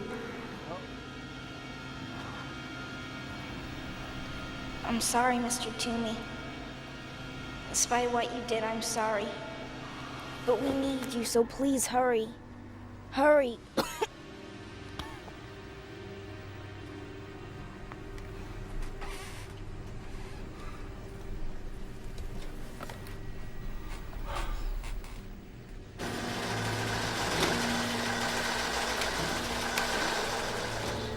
What is it, Brian?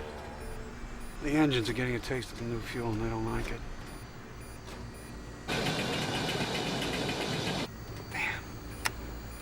What can you do about it? Try to keep the other two engines running the pumps and hope.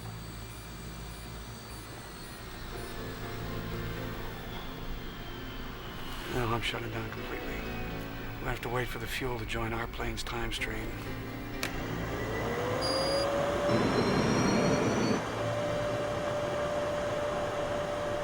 Hey, we may have lucked out, Brian. Yeah, we might. What's happening? Is everything all right? We may just have a shot at this thing.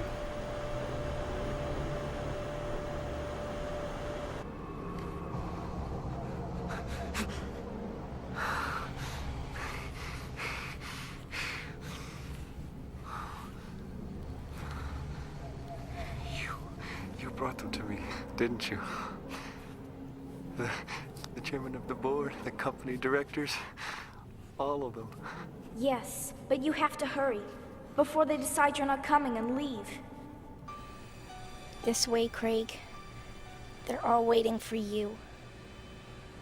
Hurry.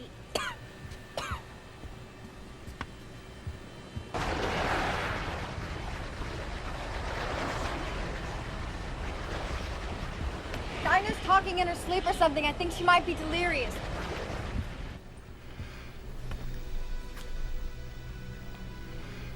I don't know. But she might be slipping away.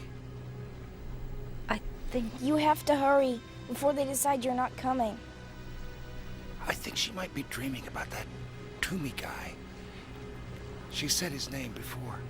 Yes, I will if you want me to. But hurry, I know it hurts. But you have to hurry. She is delirious, isn't she? No, I don't think so. I think it has something to do with what she told Nick about Mr. Toomey, about how we need him. Just let her be for a minute. She needs to sleep.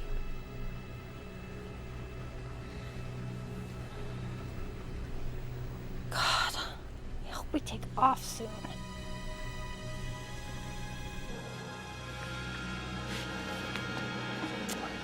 Thank you. Thank you for bringing them to me. This is my last chance, you see. This is my last chance to get away from my father and everything else. Yes, I know. But you have to hurry. Please, please, hurry. Okay, anything you say.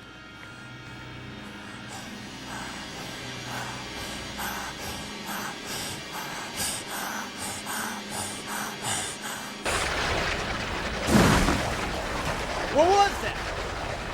Sounded like a tree falling or something. But there's not enough wind. No, there's not. What's happening? Nothing. Look at that!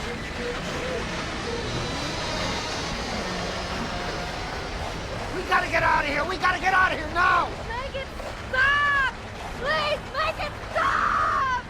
Time's getting short, Brian. How much longer? 15 minutes. You can't cut that? You sure you can't cut that? I need 50,000 pounds of fuel in each wing, not a drop less. Otherwise, we crash and burn.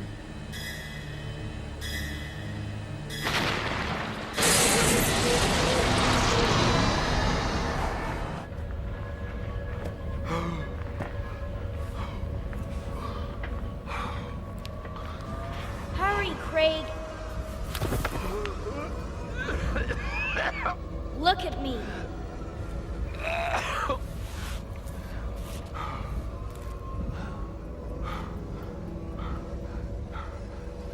Now stand, Craig. Stand.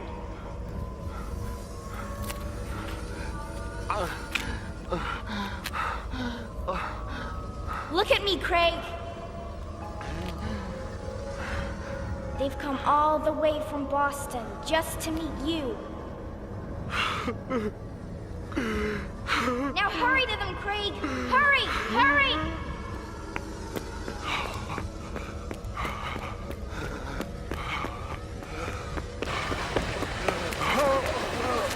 Run to them, Craig. Quick, quick. Run around the plane, run away from the plane. Run to them now.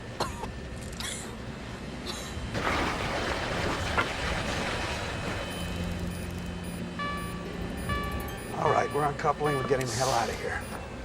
Mr. Toomey! It's Mr. Toomey!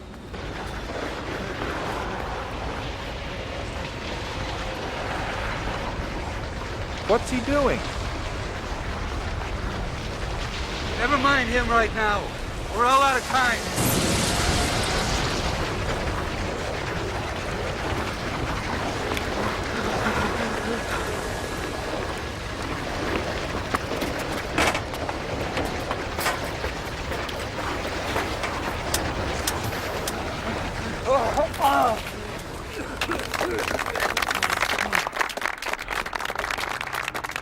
Ah, Mr. Toomey at last. So glad you could make it, Craig. So, give us your report, Craig. Tell us how much money you made for us. You want to know how much money I made for you? You want to know how much money I made for you? Yeah. I'll tell you how much money I made for you.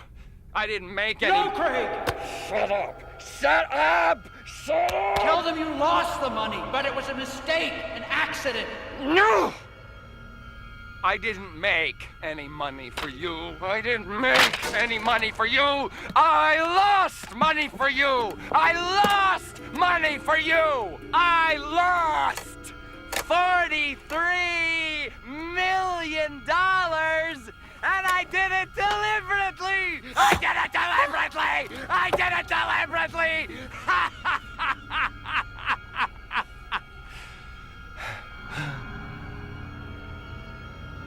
You fool.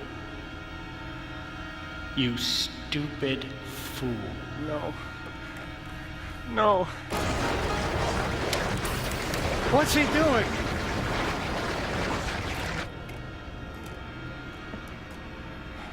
You don't frighten me anymore, Father. The Langoliers don't even exist. You just made them up. No.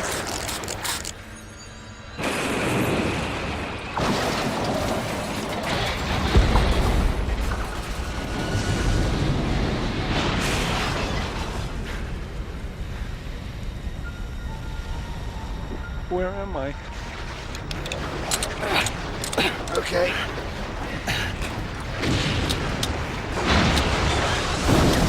All right, let's get the hell out of here.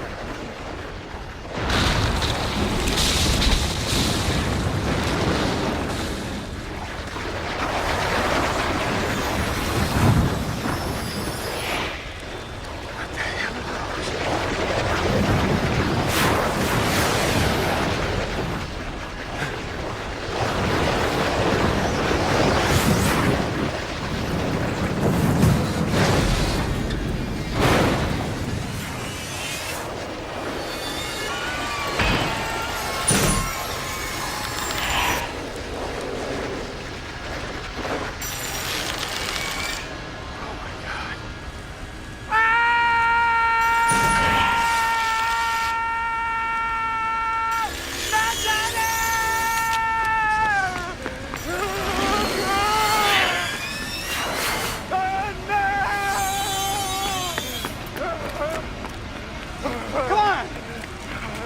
Come on, move it!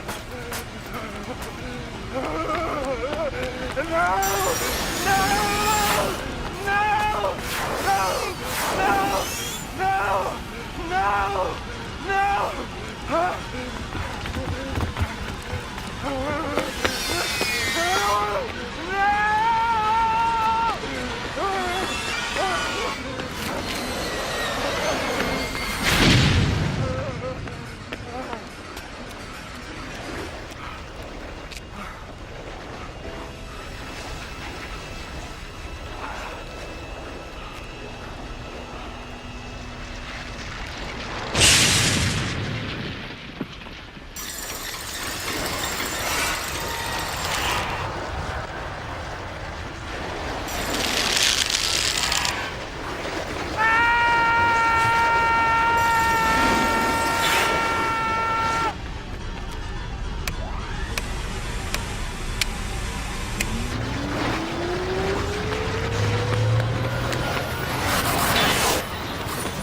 No, Craig!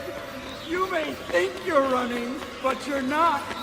You're scampering! Ah! No. No. No. Daddy, no! Make them go away! Please make them go away! I'll be good! I'll be good boy! Please, I promise I'll be good if you just take them go away!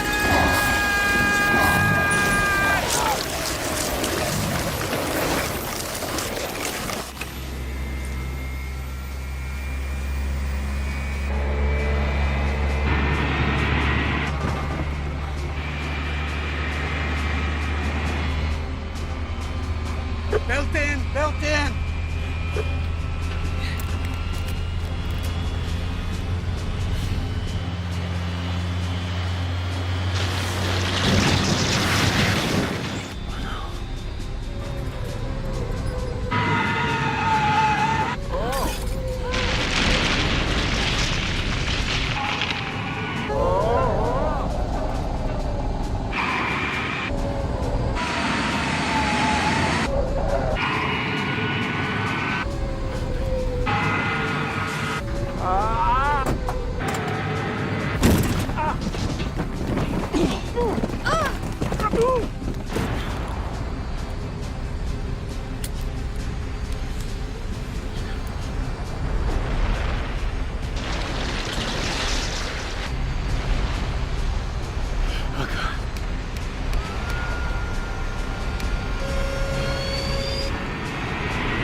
Good Lord, look at that! What is it? They're being drawn to Mr. Toomey. Look at where Mr. Toomey was. If Toomey hadn't left the terminal, they would have eaten us and the plane too. She knew. Somehow she knew.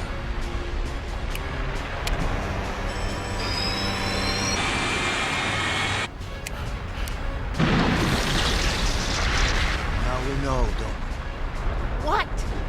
We know what? We know what happens to today when it becomes yesterday. It waits for them. It waits for them. The timekeepers of eternity. Always following behind. Cleaning up the mess in the most efficient way possible. By eating it. Mr. Toomey knew about them.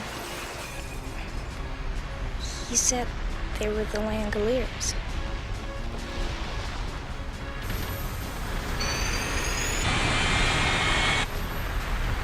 Oh no!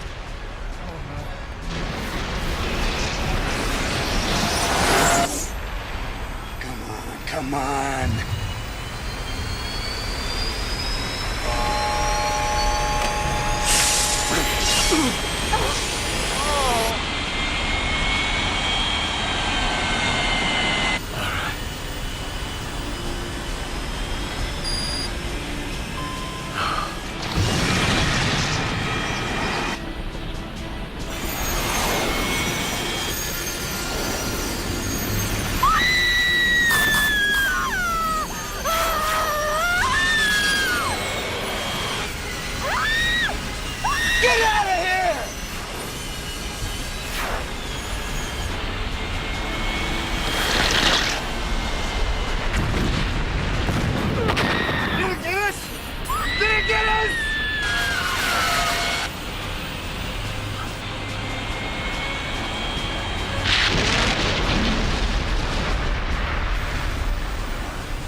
Up! Come on, come on!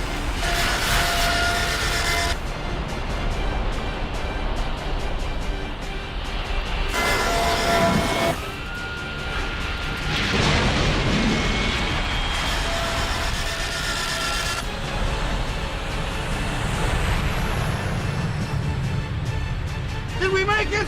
Are we off the ground?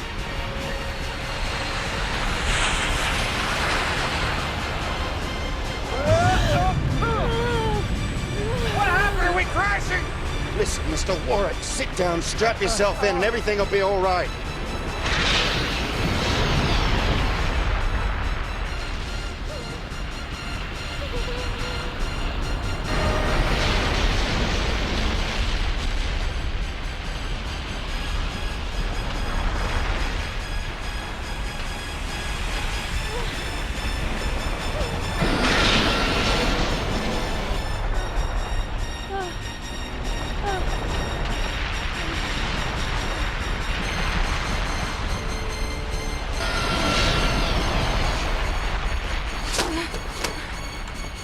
Don't you dare open those. Don't worry. I won't.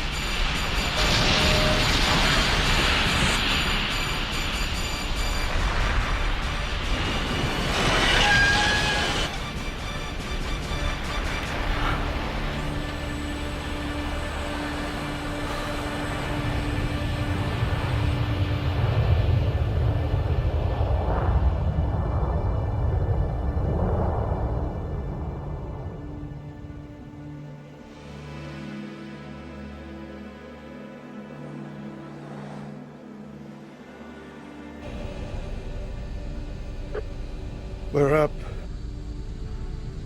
You all know what happens now. We go back exactly the way we came in. And we hope that whatever doorway we came through is still there. If it is, we'll try going through.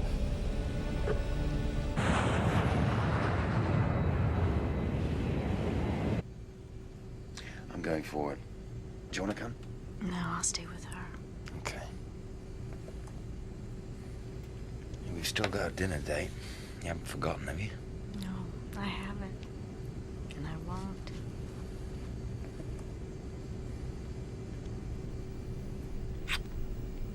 Neither will I.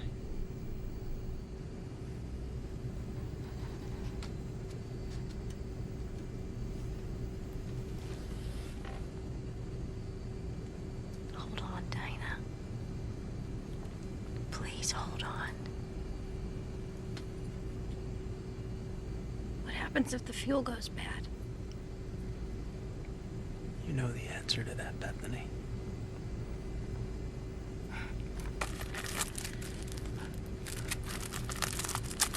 Yeah, I know. We crash into Story. Would you like to kiss me? Yes. Well, you better go ahead then. The later it gets, the later it gets.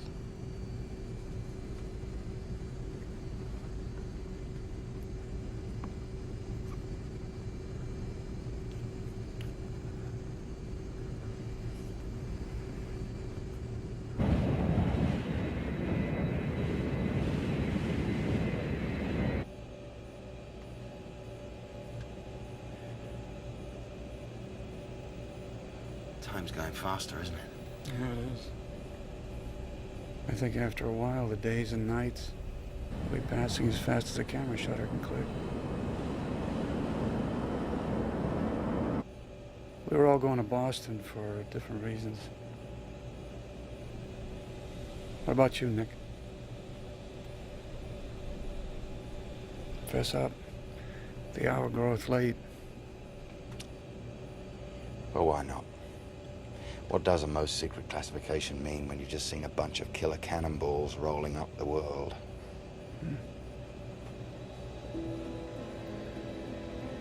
I'm a special operator in the armed services, Brian.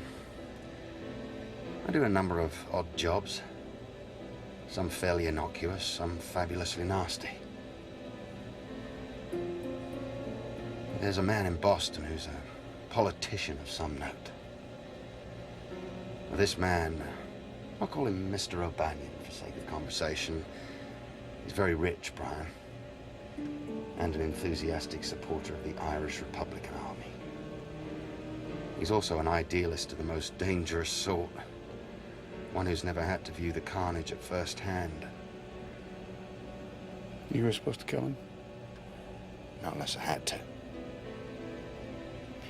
See, our Mr. O'Banion has a great deal of powerful American friends, and his friends are our friends, and therefore killing Mr. O'Banion would be a great political risk. But he does have a very nice piece of fluff on the side. And she's the one I was supposed to kill. As a warning? Yeah. As a warning.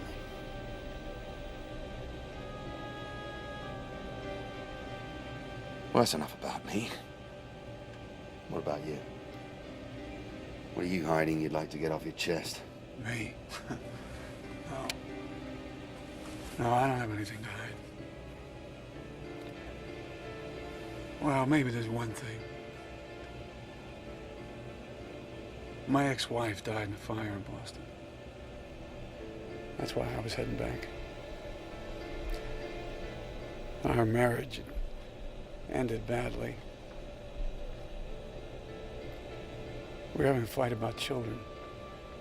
I wanted them. She didn't. And I did something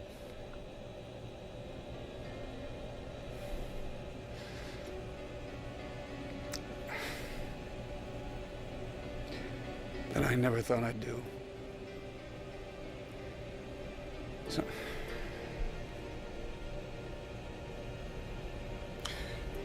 and I always wanted to tell her I was sorry. I guess I waited too long. Well, I shouldn't worry about it too much, Brian. I'm sure she's forgiven you. If you get out of this, if we make it back, you gonna carry through with it? You gonna kill the girl? No. No more midnight creeps for Mrs. Hopewell's boy, Nicholas. Now, if we get out of this safely, a prospect I find rather shaky at this moment, I believe I'll retire. And do what? Ah. Could always take up flying.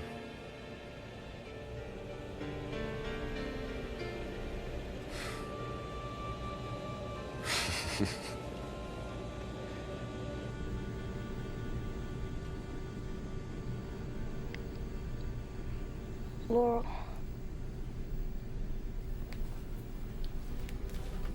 Shh, Dinah. Try not to talk. We're going back. And you're gonna be all right, I promise you. Don't worry about me, Laurel. I got what I wanted. Dinah, you shouldn't talk. I saw through Mr. Toomey's eyes. At the start, everything looked mean and nasty to him. But it was better at the end. Please, Dinah. Try not to talk anymore, okay? I saw you, Laurel. You're beautiful. Especially your eyes. Everything was beautiful. Even the things that were dead. It was so wonderful. Just, see.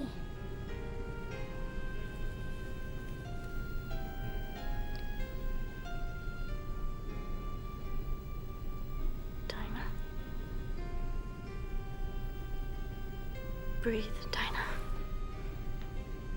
Please. Please try to breathe. Breathe. Please.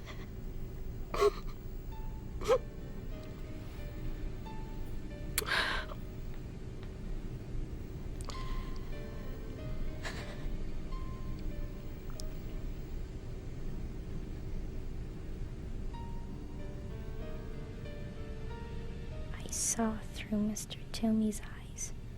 Everything was beautiful, even the things that were dead. It was so wonderful just to see. I can live with that.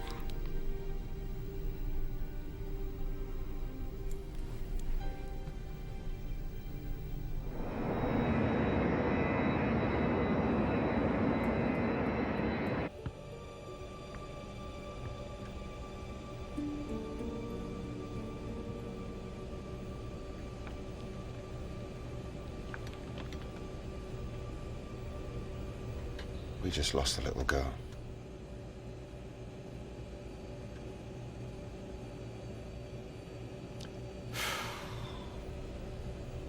She never got her operation.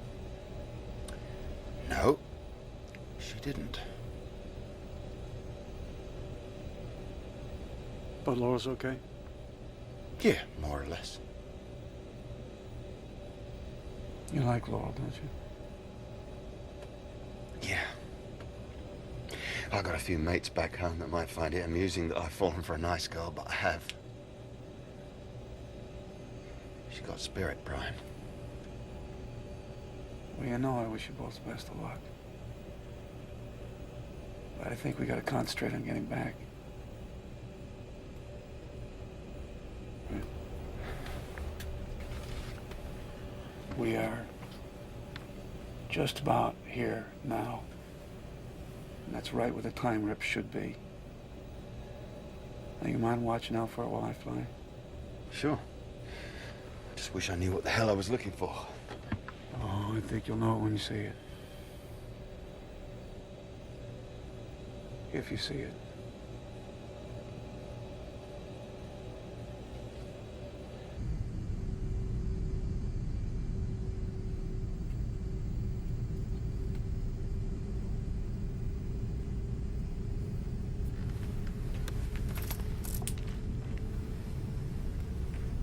What's wrong? I don't know, and that's the problem, dear boy. There's something wrong, something very wrong, but can't figure out what it is.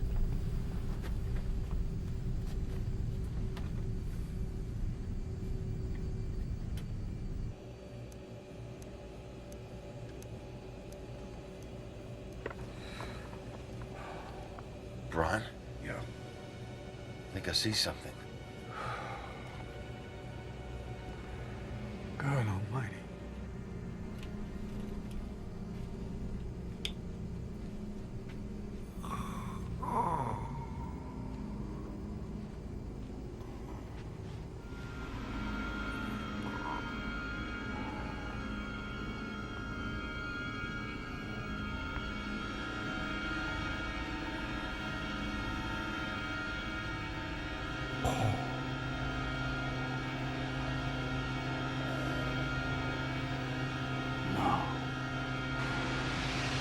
Yes! We're in business!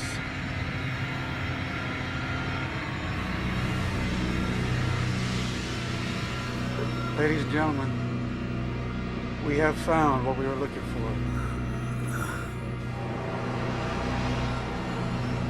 I'm gonna take us straight through the middle of it, and we'll find out what's on the other side. Stop! Stop! Captain! I'll take care of this. Stop! Stop! Tell him to turn back! We gotta turn back! We can't! We can't! down! Do something! It's What's all going right, on? Tell the captain we gotta put it back! We're all gonna die! Listen to me! We were all asleep! Get it? We were all asleep when we flew through the rip! Bloody hell!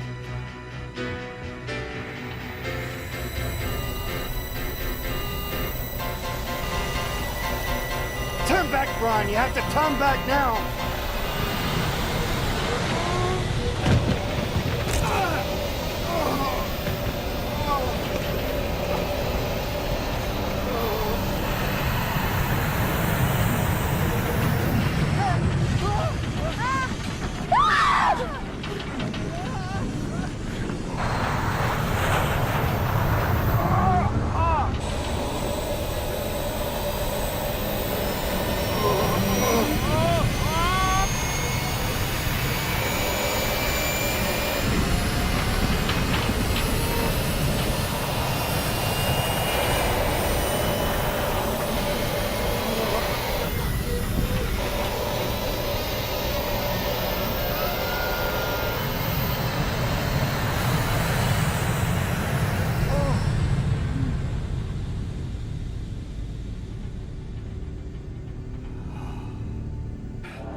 Nick.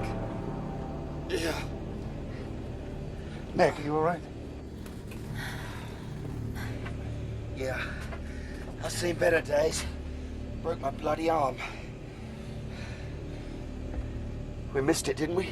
Yeah, we missed it, but why? Well, we came all this way.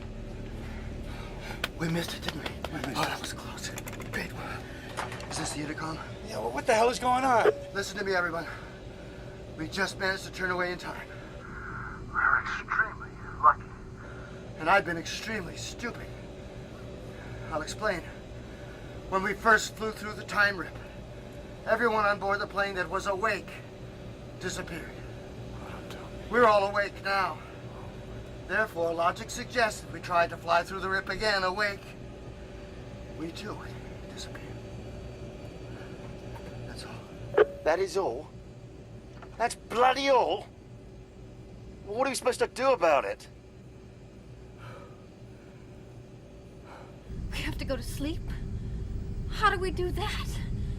I've never felt less like sleeping in my whole life.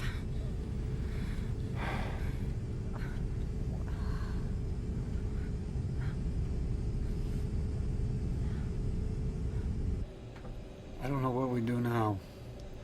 But if we're gonna try going through that hole, it has to be soon.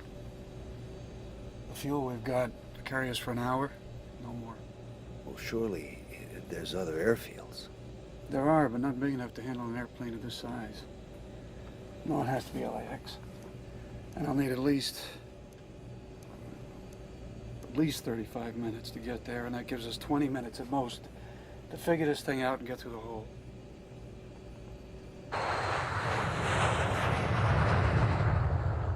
Now, how do we put everybody to sleep at the same time? Aren't you forgetting the most important thing of all? I mean, even if you figure out a way to put us all out, who's going to land the plane in LA? We're out of luck, you know that, don't you? Completely out of luck. There has to be a way out of this. There just has to be. Doesn't there?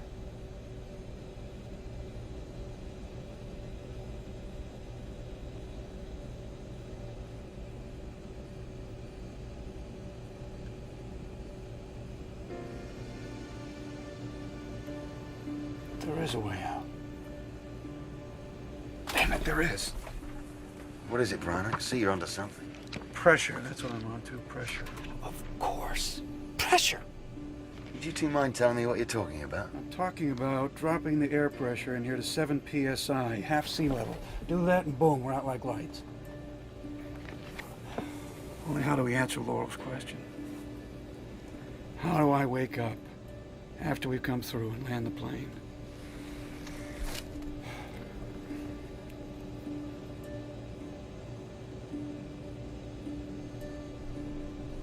One of us will have to stay awake to turn the pressure up just before we fly through the rip. So one of us will... One of us will have to die.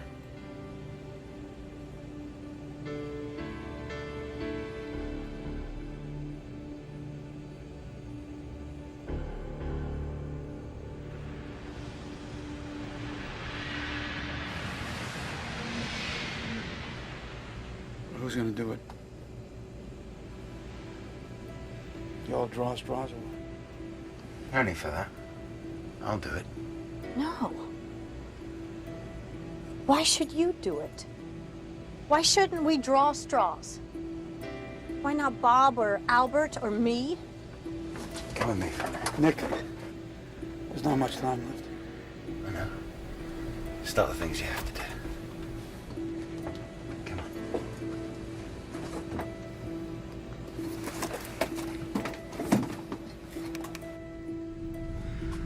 Laurel, I think we could have something, you and me. Do you think I could be right about that? Because if you do, say so. There's no time to dance, absolutely none. Yes, I do. I think that's right. But we don't know for sure. I mean, we can't know. It all comes back to time, doesn't it? Time and sleep and not knowing. But I have to be the one, Laurel. You see, I've tried to keep a reasonable account of myself during my life, and all my books are deeply in the red, and this is my chance to balance them, and I mean to take it. I don't understand what you're... Look, I wish I could tell you everything about myself, but there's no time. Would you do something special for me? If you get out of this, that is. Yes, yes, of course. Nick! Yeah, I'm coming.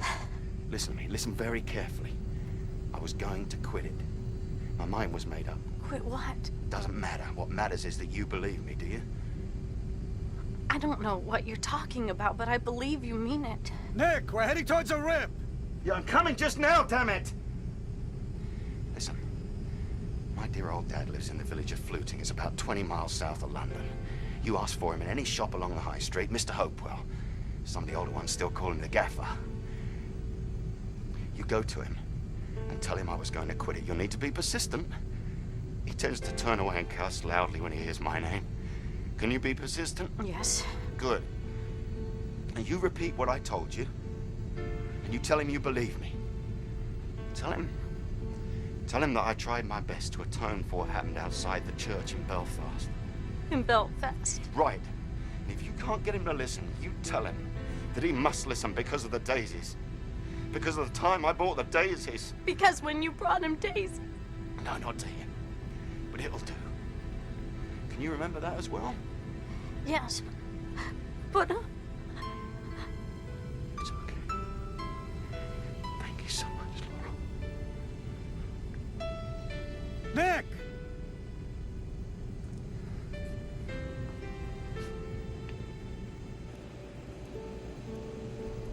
Are we gonna feel like we're, choking? No. You'll feel a little giddy. Just kind of swimmy in the head. And then nothing. Right. You never know, I might still be here. Bad pennies do have a way of turning up, don't they, Brian? Anything's possible.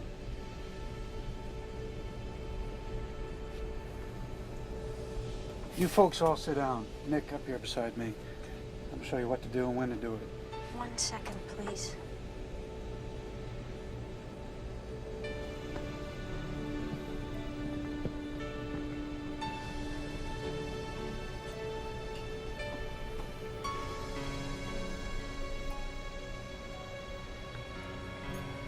You had decided to quit. You made up your mind. And if your father won't listen, I'm to remind him of the day you bought the daisies. Is that right? It's letter perfect, my love.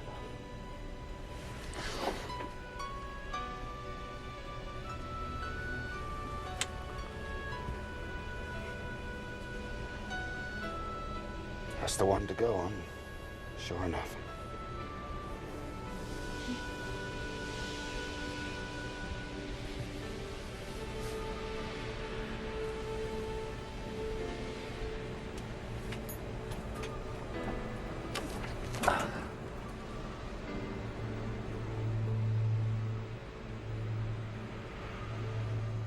Shall we? Let's do it.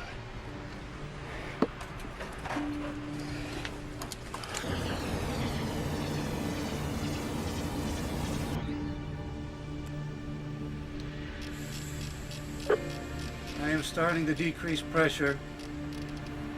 Check your seatbelts, everyone.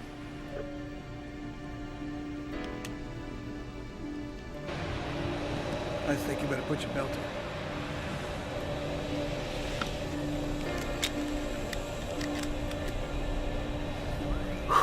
Oxygen mask right beside you.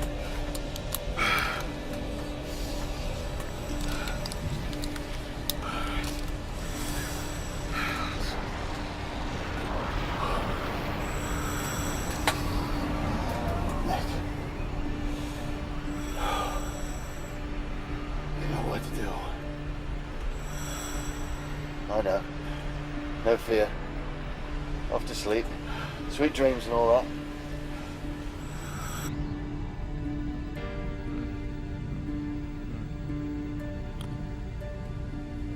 Albert, would you hold me, please? Yes. You'll hold me.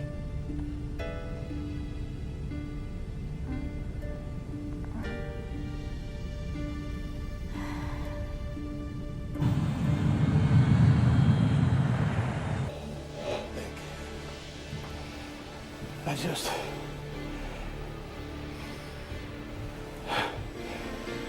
want to say... thank you. You're welcome, mate. Been a flight to remember. Even without the movie and the free mimosas.